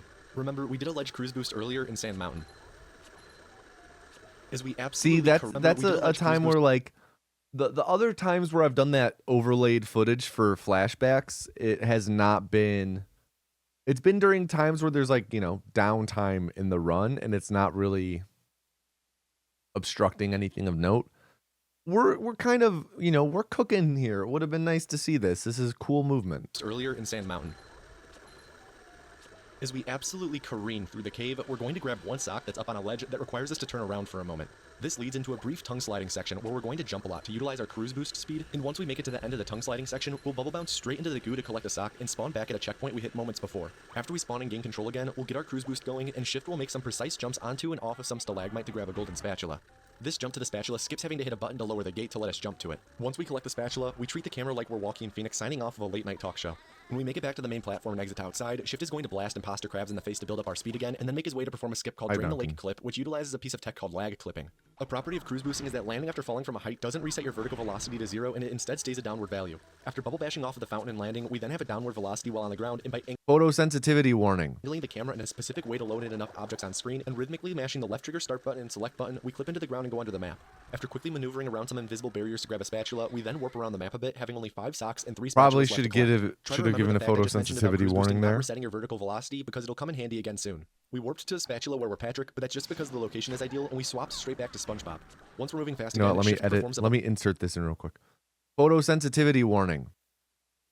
There we go. I just went back and edited that in to do that part. bubble bash to reach a high up ledge. And I should say I should have included that photosensitivity warning in this video. And I know that there's going to be more of those, so I will try and edit that into each time that there is one coming up. And we'll throw a bubble bowl to destroy a nearby robot so it doesn't mess us up. After stepping onto the button with huge feet on it, 5 flying tiki heads spawn that we have to destroy with the cruise bubble to spawn a sock. This part is pretty straightforward, and once we're done, because we did the bubble bowl a moment ago to destroy the robot, it cancels our cruise boost, so we have to set it up again once we grab the sock after destroying all the tikis. Once boosted, we'll navigate around the corner of the rocky mountain and then thwack some robots to get them out of our way. We'll then climb up some rocks, perform a bubble bash, and then bubble bounce to extend our jump to make it to a bouncy tree trampoline mushroom thing, and this jump is actually really difficult. This puts us next to another sweaty sock, and we'll then make our way to another sock, followed by one of the remaining spatulas. Now, when we collect the spatula, Shift is going to make sure he's lined himself correctly going into it, so that's why we take a moment to approach from a specific angle and turn the camera a specific way. The reason for this is that close to the spatula is the entrance to Spork Mountain, which is a location we need to go to. By facing the direction of the entrance, once we collect the spatula, our cruise boost speed will slowly glide the sponge towards the entrance, and we'll be able to enter Spork Mountain the moment we gain control. At Spork Mountain, we'll walk past Bubble Buddy, and there's a moment where the sponge throws his hands up with the woo in the song. I love that. At the top of Spork Mountain, there's actually a boss fight against King Jellyfish. This boss fight is super straightforward now that we have the cruise bubble, and all we need to do is blast it 3 times. The CEO of the studio developing the upcoming remake of this game is actually a fan of speedrunning, and is aware of this exploit with how strong the cruise bubble is in this fight, so it's patched in the remake. The fight gave us the King Jellyfish Jelly, which we can bring to Squidward to soothe his wounds because he got attacked by robots and jellyfish all the way at the start of the run.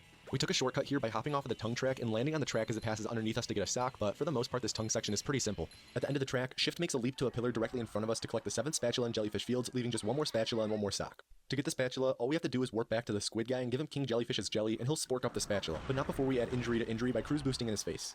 The final sock in Jellyfish Fields isn't too far. All we have to do is jump space off of a ledge and spin to be able to reach the sock, which wraps up Jellyfish Fields, and we'll warp back to Bikini Bottom, where we already have all the spatulas, but still have 1 sock remaining to collect. And I bet you thought that we were going to collect it now. Nope, instead we're going to jump right into a taxi to take us to Kelp Forest, a new level for us in this run. Right away when we load in, we're going to cruise boost and then use our speed to reach a ledge that's supposed to be the very end of the level, and bubble bash to maneuver out of bounds briefly to get on some pillars. When we jump up to this ledge, we hit a trigger that spawns a trampoline back below, unlocking a shortcut to this ledge for later. Now remember a while ago when we saved Mrs. Puff's job and probably freed him by saving a bunch of kids floating away on balloons? Well, the menace that is Puff is at it again, and has lost 6 campers in the Kelp Forest, and if we find them all, we get a golden spatula. After talking to Mrs. Puff to get the warp for this area, and because we're just over 50 minutes into the run, Shift enters the nearby Porto Head to take a quick potty break. Shift is then going to do some platforming to get to the 3rd camper, followed by dropping off of a ledge to grab a sock. You'll notice he falls super fast into the sock, and that's because like with lag clipping, we have stored downward vertical velocity from Shift jumping and landing once shortly before falling off of the ledge. It's pretty straightforward, and once he spawns back on the platform, he's going to drop off again to grab a spatula and warp back to the start of the area. By start of the area, I mean the very start of the level, which is where that ledge is that we jumped up to earlier when we hit a trigger to spawn a Dark Souls-esque trampoline shortcut and went out of bounds briefly, and we're going to use the toll gate to enter the intended final area of the level, the Kelp Vine Slide. We're actually at the bottom of the slide, so before even collecting the nearby spatula, we're going to hop in the box to go to the top and talk with Mermaid Man, who challenges us to beat his time in sliding down to the bottom of the slide, which spawns a timer in the top right corner of the screen. screen. The timer will start once we hop onto the slide and start sliding, however Shift bubble bashes the moment he gets on the slide.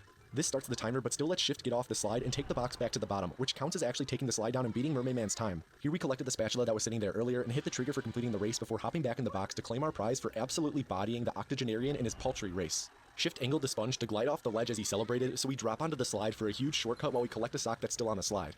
We'll continue on the kelp vine slide until we get the sock, and then immediately warp back to Mermaid Man at the top of the slide and use the nearby toll gate to enter the next area. When we first entered the vine slide area, which is intended to be the final area, we began the process of what's referred to as kelp forest backward. Pretty much we're going through the areas backwards, so when we enter a new area, we're technically entering it through the exit. So we keep entering right next to the spatulas at the end of areas so we can collect them all quickly. Once we collect the spatula here at the end of the kelp caves, Shift will throw a bubble with an exact power level, angle, and position, and get hit with it while standing in a different exact position, which launches us through the gate. When he got hit by the ball, Shift had to perform a cruise bubble and bubble bowl on an exact frame, so we had our frames with no collision to let us clip through the wall. Through the gate, Shift then discovers the fourth of 6 campers as well as finds the first of several energy crystals that we have to give to Barnacle Boy. Barnacle Boy is the holistic type and has 6 crystals that we need to collect and bring to him to get our spatula. Once we've warped to the start of Kelp Caves, we're on our quest to journey deep into the depths of the dark and perilous cave and find all the precious rocks, minerals. This whole interior cave section normally requires us to play as Patrick a lot, but we have different plans. After we collected crystals 2 and 3, Shift does a pretty cool jump off of the cage around a button to jump up onto a ledge with a sock, which sequence breaks the cave itself and brings us to a different region of the cave. Now in this tall room, we're supposed to do some stuff with a button, and all that's boring and slow. So instead, Shift Spider-Man's up the walls by landing on specific parts of the texture, which lets him continually bubble bash up to the top where another crystal awaits. This is a skip called Crystal Climb and is definitely one of the more difficult skips. In the next room, instead of hitting even more buttons, we instead climb up some more walls, which leads us to the penultimate crystal. We'll then get on the walls again and L-clip and L-jump to go out of bounds, where we'll drop beneath the final crystal and jump up to bonk it with our head and collect it. With all the crystals in hand, we warp back to Barnacle Boy and hand them over, and then whack him in the gut before collecting our spatula. The actual lore reason why he needs the crystals is he uses them to trim his nose hairs at super speed, and this is like legit lore, and not some bull about far apart nips. Shift will then exit the kelp caves through the entrance, which, thanks to Kelp Forest backward, puts us at the end of the kelp swamp. After we collect the spatula and at the end of the area, Shift is going to drop down to a spatula that's inside of a cage, being sure to double jump on his way down to build up downward vertical velocity that gets stored thanks to cruise boosting. I believe photosensitivity. Yep, photosensitivity warning here. The cage and lag clipping, SpongeBob will clip through the cage just enough to interact with the spatula. Alright, photosensitivity warning over. We also end up touching the goo underneath the ground and spawns us back where we started the area. This lag clip is stupid precise. Right now we still have 1 spatula, 3 socks, and 2 campers to find. That one final spatula is for finding the 2 final campers, so those go hand in hand. The first camper is guarded by a big spooky robot, so Shift aligns himself on the clam first so that when he bashes over the clam, he'll be perfectly set up to destroy the robot. The remainder of the swamp area though is pretty straightforward, with us mostly just bouncing around on the leaves to get to the 6 sock and camper, and skirting past a Burt Reynolds bot to find the last camper. Once we save the final camper, we'll then warp back to Mrs. Puff and talk with her to get our spatula in exchange for never telling anyone about the fact she lost 6 additional kids. The final sock is a bowling challenge, with us having to align our bowling shot to destroy every tiki head in one go. It's a pretty easy task for Shift though, since he's an accomplished bowler in real life and has bowled 6 USBC sanctioned perfect 300 games. Once we're awarded the sock, we're done with the kelp forest and warp back to the Bikini Bottom hub area. In the hub, we spawn right in front of the imposter, who we cruise boost off of, and then hit up the dumpster behind the Krusty Krab for the final sock in Bikini Bottom, which finishes off the collectibles in Bikini Bottom outside of the remaining spatulas at Patrick's Sock Exchange. This taxi pad takes us to the Flying Dutchman's graveyard, which is gated behind a 60 spatula requirement. Right at the start of the graveyard lake area, Shift cruise boosts and then completely disrespects the intended path by performing 2 extended jump sequences to make it to the first sock of the level. Back on land, Shift then fires a cruise bubble up to one big ol' hatch that will then close and shut off the flow of the ectoplasmic goo that's filling up the lake. This causes the goo level in the lake to lower a bit, exposing some pathways, platforms, and spatulas. We then immediately... it's been a bit since I've really chimed in with much to say. Honestly, the past like 20 minutes of the video have been pretty solid. Past 15 minutes, I should say. Past 15 minutes been pretty solid. Don't really have anything to add. Just kind of cruising again. The only things I would add are things I've already been really harping on. So just for the sake of repeating myself, I've not really been saying them again. But yeah. Drop down to one of these spatulas that's sitting on top of a ship. After the sponge blows us some kisses, we're going to hop onto a trampoline, and it's worth mentioning that jumping on certain trampolines with cruise boosting is actually really weird. Some trampolines in this game have a scripted direction you're supposed to bounce in, but cruise boosting overwrites that, which allows us to just jump into whatever direction we're facing. After walking on some walls like we're playing NFL Street 2, we make a couple more long jumps and run along the hull of a ship to make it to our second golden spatula of the level. After we spin in celebration for a moment, we're going to hop along the crow's nests of a ship and interact with the toll gate to go to the graveyard of ships. Right away, we're going to blast Squid Guy in the face to cruise boost and then collect a sock by bumping our head on the bottom of some wreckage. This is followed by jumping into a nearby Lazarus pit to grab a spatula that you're supposed to bungee jump to get, but because we disabled Hans the Hand at the start of the run, we can just leap in and grab it. This gives us our 69th spatula of the run, leaving only 31 to go. Shift then warps to the spatula we just collected, which brings us to the crow's nest that we were supposed to bungee jump from. Here we're going to do what we did in the caves at Jellyfish Fields and repeatedly bubble bash to climb up the side of a building, which makes up a skip called Boat Bash. This will bring us all the way to the top of the area where another spatula is waiting for us, which we collect while having a precise camera angle so we don't fall off of the cliff. Atop the stack of ships, we'll hop into a floating dinghy, bringing us to a combat set piece where we're normally supposed to play as Sandy a lot for her superior vertical movement. Because we're cruise boosting though, we're way more mobile as SpongeBob. There are 2 spatulas and 1 sock to collect here. One of the spatulas requires us to aim all 4 cannons on our ship to fire at the enemy ship, and to aim each of the cannons, Shift has to go around pressing the button next to each one. Once he aims the 4th and final cannon, a chest with a button will open and a spatula will appear, but we hold off on interacting with either for now. Instead, Shift uses a trampoline the moment it spawns to soar up to the crow's nest to grab a different spatula. On his way down from the mast, Shift will bounce off of the button in the chest to fire the cannons, activating a cutscene, all while gliding into the spatula that spawned a moment ago so we collect it while the cutscene is playing, more efficiently utilizing our time. Collecting the spatula is also really precise and feel-based and a lot harder than it looks. As you can see in this cutscene, our volley gets destroyed by the enemy defenses, but that's fine. The purpose of this fight is to unlock the ability to warp to the final boss fight against the Flying Dutchman, but you actually only need to fire at the enemy ship to unlock the warp and not necessarily destroy the enemy ship. After hopping over to the enemy ship to collect the final sock of the level, we warp to the typically terribly slow boss fight. Instead of doing the Flying Dutchman fight, we're going to perform Dutchman skip, a skip that's similar to the skip we did earlier to avoid the fight in the Mermalair. By bubble bashing with precise alignments and movements, we get up high enough on the shipwreck where when we jump off we hit a developer debug trigger that automatically ends the fight and spawns a spatula as a reward. The climbing area was wholly out of bounds and we actually can't even access it as Sandy. With 7 of the 8 spatulas in hand, we hop into a nearby dinghy to head back to the Graveyard Lake. When we spawn in, we're going to collect the spatula in a cage we saw in a cutscene after we lowered the goo by hopping on top Photosensitivity warning. of the cage and lag clipping. With everything collected in the Flying Dutchman's graveyard, we can cross it off our list and travel back to the Bikini Photosensitivity Bottom. warning over. We won't be staying in Bikini Bottom long, because we'll immediately jump onto a nearby taxi pad to go to downtown Bikini Bottom. This is supposed to be one of the first places we go to, being gated behind a requirement of only 5 spatulas. Typically it requires you to play a Sandy a lot and serves as a bit of an introduction to her as a character, but with cruise boosting, we completely cut her out of the picture like an ex after a bad breakup. The first objective we're going to complete is getting rid of the cannon that's throwing the kitchen sink at us. Normally you'd bait the cannon into firing at the tiki pillars to destroy them, but with cruise boosting, we can bubble bash up to the top of the pillars to activate the thunder tikis, and by going around the whole circle, we'll have destroyed all the towers and revealed all the buttons. Once all buttons are pressed, a totally not random anvil will drop from the sky and onto the cannon, spawning a spatula on top of the nearby statue. You'll notice that Hans the Hand grabs us at this point, and you may be asking how that's possible if we disabled him earlier. Well, if you think back to the start of the run when we first went out of bounds but had to keep jumping, Hans is only disabled with the out of bounds in air triggers, not the ones on the sand. So by gliding out of bounds due to cruise boosting after pressing the final button, we were on the sand for long enough to trigger Hans, which actually re-enables him as a whole. After collecting our 75th spatula, we then make our way over to a submarine-looking building to grab a sock, because every boot has a sock in it. Shift then skirts around the robot to get its positioning right, and Bubble Bash is digging up onto the building before leaping to a tiki and then a ledge of a building for another sock. Anyways, Mrs. Puff has continued her bad habit of losing things, as she somehow misplaced 11 steering wheels all around downtown Bikini Bottom, and we have to do her dirty work again before she gets busted for trying to sell them to a chop shop. After collecting our second spatula, we're going to immediately enter the downtown rooftops. Up here we're going to bounce on a button to spawn a trampoline that was installed onto the building when it was being built, and use it to bounce all the way up to the top of the building to grab a golden spatula. We're going to make good use of this trampoline though, and use it again almost right after we gain control to get on top of a propeller to grab a conveniently placed sock. Now there are a lot of collectibles on the rooftops, and luckily if we fall off of the rooftops, Hans will grab us since we re-enabled him a bit ago. This is lucky because it allows for us to hit checkpoints like we do here, collect objects, and then make our leap of faith before Hans catches us, which lets us quickly backtrack across the level. After we spawn back in here, we'll be collecting our 3rd and 4th steering wheel and another sock. After the sock, Shift is going to run off of a building to be caught by Hans.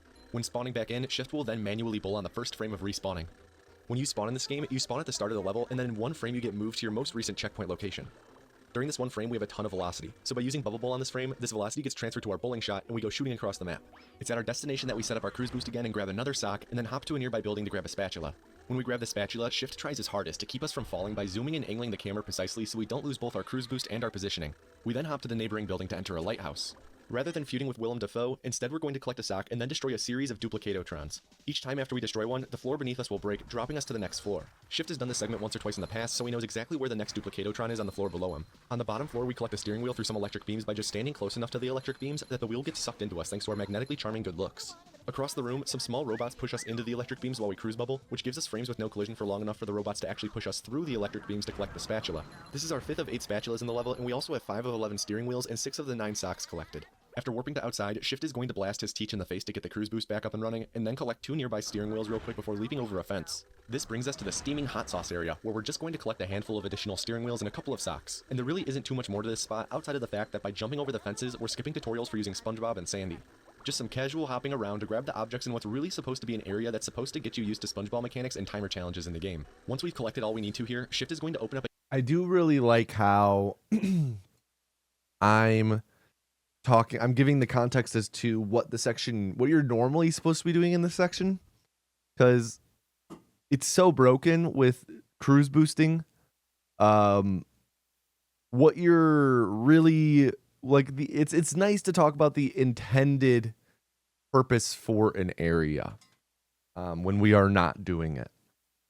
I really like that, giving the context of we're supposed to normally be doing this. I mean, it's kind of going back a little bit to that whole time save thing I brought up earlier. It's a little different, but I do like giving that context of, hey, we're doing it this way, but we're normally supposed to be doing it this way. It just kind of adds to the whole broken factor of it.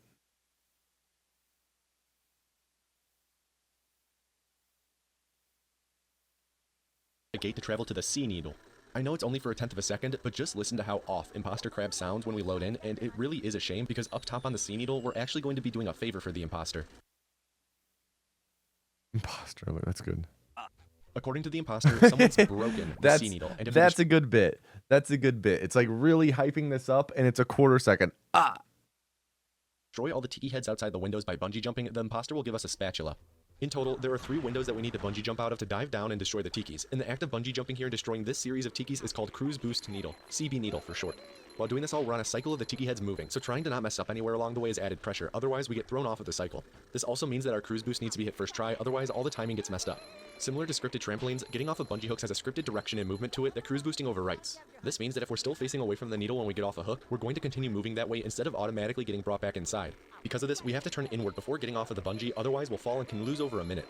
The first 2 windows have a pretty small amount of tikis to destroy, but the third has a few extra that require some additional dives and a bit more aiming on Shift's part. Additionally, the 2 final steering wheels are up here in the Sea Needle, so we collect those along the way. Once we finished up the 3 bungee jumps and collected the wheels, the golden spatula will spawn up here for us to collect. If you thought that was all for the Sea Needle though, you must be a real pinhead. There's actually one more spatula up here, as well as the final sock of downtown Bikini Bottom. Shift opens this door by blasting a switch through a wall with a frame-perfect input. After collecting the sock, we then use our cruise bubble to hit a switch that spawns the final spatula up here. When Shift goes to grab the spatula, he's going to bubble bounce to fall down faster, so we get brought back in bounds by Hans earlier. After we load back in, we're then going to warp back to Mrs. Puff, having collected all the steering wheels, all the socks, and 7 of the 8 spatulas. When we speak with the felon, we're going to be given the final collectible in downtown Bikini Bottom and then immediately warp back to the Bikini Bottom hub, where we're going to take a taxi to go to Rock Bottom. When entering the taxi pad, we're going to jump off of the trampoline because remember, by accessing the taxi pad from closer to the rear, it partly skips the taxi cutscene. When we load into Rock Bottom, we'll see none other than Mrs. Puff, who this time needs us to collect... Are you fucking serious? Stolen artwork.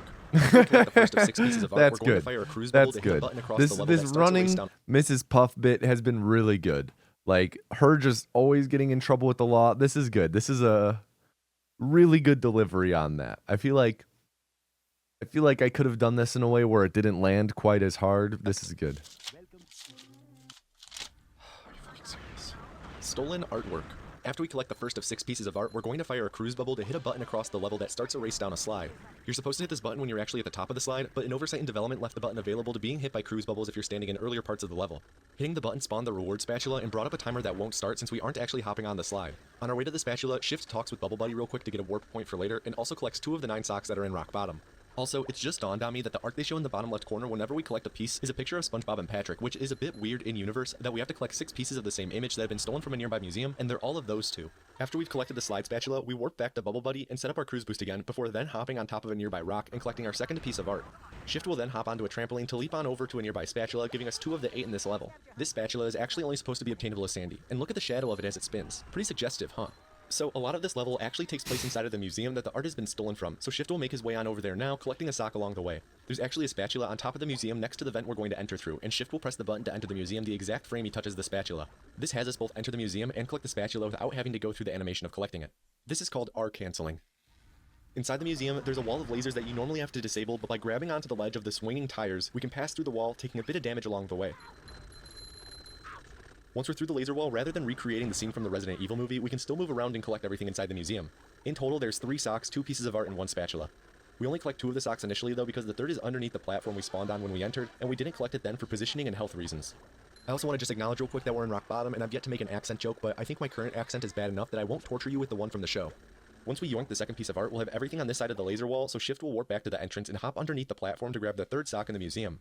He then immediately warps to the slide spatula that we collected, putting us at the top of the slide by imposter crabs.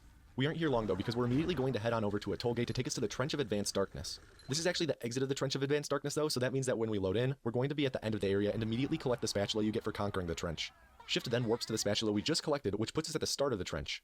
The platforming we do here is minimal, so we don't cruise boost at all because it'd be a waste of time. Instead, we hop onto a ledge to collect the 5th piece of art, and then take damage to perform Sleepy Skip, which is a sliding bash used to make the jump to the spatula, giving us 6 of 8 collected. Shift is then going to start up his cruise boost again, standing on a ledge made by the texture of the wall to seemingly float in midair while doing so. After getting back on solid land and collecting a sock, we make our way over to a clam to spawn a bungee jumping hook so we can get a sock in a moment. Shift also cancels his cruise boost so we don't fall off the ledge while firing a cruise bubble over to hit a button to activate a laser. In total, there are 3 lasers that we have to activate in this area, and we're supposed to activate them as Sandy. Instead, Shift just uses our sponge abilities, but the timing on it is incredibly tight. Just watch the timer in the bottom right corner and see how close it gets to 0 when we hit the button on the second shot in about 20 seconds. Also, I'm super embarrassed to admit this, but due to an error in recording and editing, a sock we're supposed to collect on the upcoming platform with the trampoline is absent from the gameplay, but trust me, it's supposed to be there, but we already have it collected. My bad on that one, everyone. Also, right here is the second cruise bubble shot, so watch the timer in the bottom right corner to see how close it is. For the final laser, Shift is going to align himself on a nearby pipe or bubble stream or whatever it is, and hit it with the bubble instead of hitting it with his wand. This is because it gives him time to then throw another bubble right afterwards to fall off the ledge and get caught by Hans right as a cutscene starts, skipping the cutscene of the final laser powering up. After spawning back in, we switch to Sandy real quick so that we can talk to Plankton to claim our spatula reward for powering on the lasers. I'm not entirely sure how I feel accepting this blood spatula from the creature that is directly responsible for all the robots being everywhere, but I guess without him, we wouldn't have experienced the adventure we went on today. After this spatula, Shift will warp back to Mrs. Puff to claim our final reward of the run from the Shady Teacher, which also marks the final collectible in Rock Bottom, finishing the area as a whole. We're getting super close to the end of the run, but before we finish it off, we have a bit of unfinished business in the SpongeBob's Dream level. We still have 2 spatulas and 2 socks to get here, and the first sock and spatula combo are in Squidward's part of the Dream level. Instead of grooving out on the sheet music all the way up, we utilize our increased jump distance to use drum trampolines to jump from one section of sheet music to passing by sections above us that normally we can't skip to. In total, we skip up 3 floors of sheet music, collecting a sock after the second skip. Once we make it to the top floor, we hop on top of the schnoz and collect the spatula, leaving just 1 sock and spatula in SpongeBob's Dream, with that last sock being the last one in the entire run. Remember, we still have to exchange the ones on our person with Patrick for spatulas though. Speaking of Patrick, we then warp to Patrick's Dream inside of SpongeBob's Dream. The only reason we visit Dream Patrick is because his house is near to the final sock and spatula, so we just exit immediately. The location of the final sock and spatula is inside of the Imposter Crab's Dream area, and when we load in, we hold down pause while skipping Squid Guy's text to buffer pulling up the menu where we reload the level. Upon reloading, Shift holds the control stick in the northeast direction and presses the button to skip text, followed by the button to bubble on the frame immediately after. This caused us to fall off the ledge and skip a cutscene and also started an invincibility timer. We then used Cruise Bubble immediately after, which paused the invincibility timer, giving us a bunch of invincibility frames so we can just cheese the combat area by firing Cruise Bubbles to destroy the Duplicatotrons. Once all the Duplicatotrons are out of the way, we slowly make our way all the way across the grill because there's a sock on a floating tiki head off the far edge that we can grab once we clear out all the robots. After the final robot is destroyed, the spatula spawns and Shift collects the sock before warping back to the spatula to grab it quickly. This marks the last sock in SpongeBob's Dream, the last golden spatula in SpongeBob's Dream, and the last sock in the game. We're then going to warp back to Patrick in the beginning area of the game and trade all of our socks for spatulas with Patrick. This will bring us to 98 total spatulas, leaving 2 remaining in the whole game, which are both inside of the Chum Bucket Lab. There's still a few minutes left in the run, but we have a brief moment here, so I'd just like to say thank you to all of you who continue to support the channel on Patreon. Hey, that's it's you. Totally not necessary, especially with what's going on in the world. Guys. I really do appreciate it. If you want to support Crazy the channel, to see some people on this list who are still supporting. Thank you so much. My goodness. Like I said before, it's totally 5 years later. But to those of you who choose to support the channel in this way, it really means a lot. Back to the run, once we're done getting these socks off our hands, we're going to warp to the Chum Bucket Lab and use our excessive amount of spatulas to enter the door to the lab, which is gated behind a 75 spatula requirement. The Chum Bucket Lab consists of 2 big set pieces, the first of which is a boss fight against a Robo SpongeBob. This fight has 3 phases, but we're not even going to finish the first phase in this fight. After we hit Robo SpongeBob with 2 cruise bubbles and a Robot Plankton with 1, the Robo Sponge adds a vertical karate chop to its arsenal. Shift baits the metallic sponge to karate chop the left side of the platform we spawned on, and utilizes the spinning of the platform to jump up and hit a debug trigger above us to skip the fight. Once the fight ends, we'll be brought inside of the giant robot and are tasked with destroying its brain. This consists of destroying 3 fuses and tunnels that you have to fire cruise bubbles down. Shift utilized his cruise boosted speed to bounce on the far edge of a scripted trampoline to launch ourselves up onto the edge of the robot brain. Normally, this is absurd. To this is one of the craziest final, like, and grab a clip into each of the 3. This boss fight lives rent free in my head. I think this is one of the nuttiest boss skips ever, and it's just that much cooler since it's the end of the game. Shift utilized his cruise boosted speed to bounce on the far edge of a scripted trampoline to launch ourselves up onto the edge of the robot brain. Normally you're not supposed to be able to run down the pathways to the fuses, however Shift can L-clip, L-jump, and grab-clip into each of the 3 tunnels to destroy each of the 3 fuses and finish out the run. Once we destroy the 3rd and final fuse, the boss fight is over, we're awarded our 100th spatula, and the run officially ends. Wow. If you somehow made it to the end of the video, I'd like to say thank you on behalf of both myself and Shift. This run really just has so much to it, and the original script for this video was well beyond the length of any script I've ever written before, even longer than my video covering the Fallout Anthology speedrun, just because there's so much to talk about in this game. If you're interested in learning about this game as a speedrun even further, I highly recommend you watch the recent and first installment of the Any Percent World Record History series that's over on Shift's channel. That's about all for this video though. Let me know your thoughts on it by either leaving a comment below or joining my Discord server and leaving feedback in the video discussion channel, link is in the description. This was a 100% speedrun of SpongeBob SquarePants Battle for Bikini Bottom. right. I've been Tomato Anus, and I hope you have an above average day. Wow. Big video. We made it through. Overall, a really good video. I think in hindsight, so I always talked about, you know, as I've been making these videos over the past couple years, how much I was looking forward to the Mirror's Edge video specifically. I felt like that video was a huge step up in everything.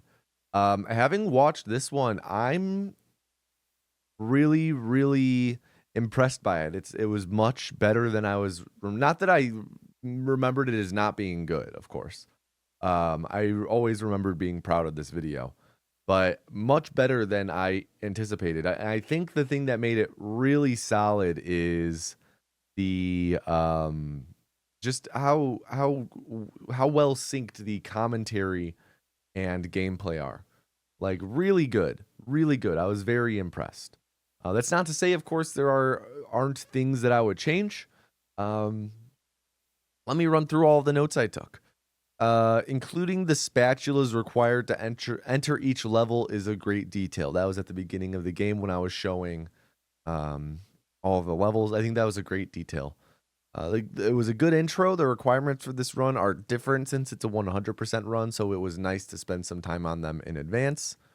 The Duplicatotron, which is a robot that makes more robots. That was a great use of a note.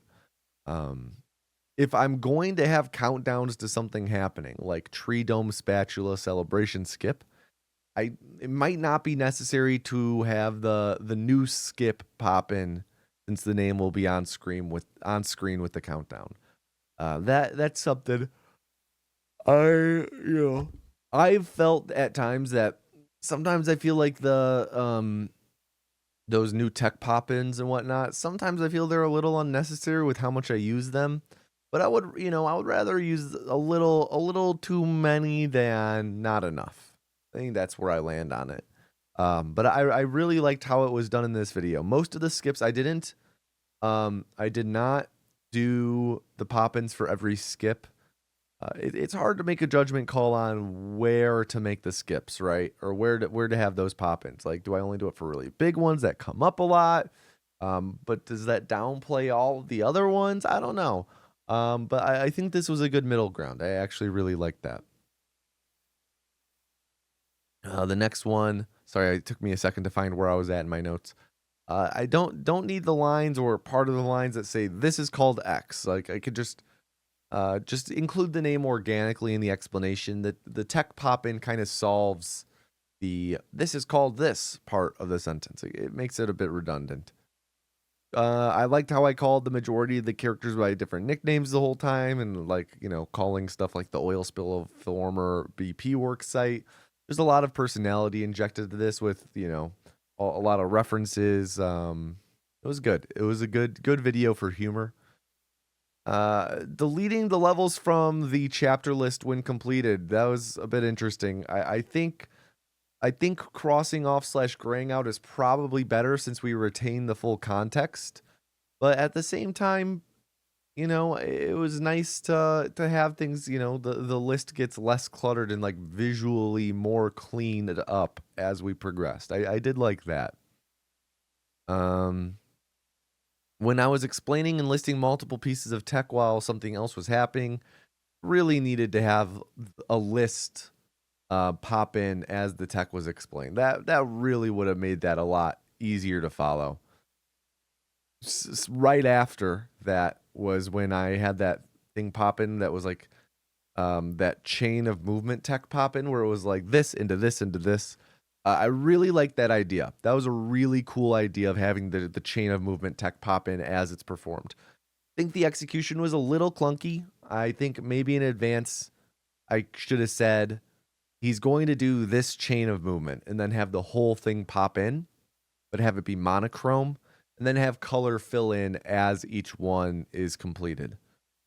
I also would have liked to have a little more context regarding the route throughout, like why we were jumping to specific levels when we jumped to them, even if it's something like, we're going to come back later when we have a different piece of tech. More efficient to do the next parts with different tech. That would have been really helpful. I liked all the fun little edits with zooming in on shit for comedic effect. There was a good handful of them throughout the video. I really enjoyed those. And then should have included the level progress in the chapter list poppin'. I definitely think it would have taken a bit of work to get it to look nice and clean, not too cluttered. But I did think that it would have really helped track how far we were in each level since we were jumping around and bouncing around a lot. Definitely not. It's definitely not something that would work for every video because most videos we go through them sequentially. But if I were to ever cover a video that required or entailed a lot of jumping from level to level, I think that would have been really helpful. And then my last note was that it's nice to give context as to how something is supposed to be normally done versus how it's done in the run. And for example, say like we cruise boosted through what was supposed to be the SpongeBob, SpongeBall familiarization area. It's nice to give like normally he's doing all this. Normally this is like supposed to be how you get through. Like normally this area is used for this, but instead we're just skipping it all with that. But yeah, that's about it. This is a pretty long retrospective. I don't know how long I've been recording because I had to break this up into multiple recordings. One, just to make sure that I didn't lose anything. Two, just for me to have easy notes for like when to edit in stuff. I'm guessing this is going to be like over a 2-hour retrospective. So pretty big and beefy. I hope you guys enjoyed it. Again, let me know if you had any thoughts, whether you agreed with things I said, disagreed, things I didn't bring up. Let me know. Like I've said at the beginning, this is a huge learning experience for me every time I watch one of these. And, you know, it's nice to hear other voices as well and hear what works for other people as well. Because I'm only able to work off of what my mind picks up on. And we all pick up on different things. So I think that's it. Thank you so much for watching. Yeah, I'll just leave it there. Have an above average day, everyone. Peace.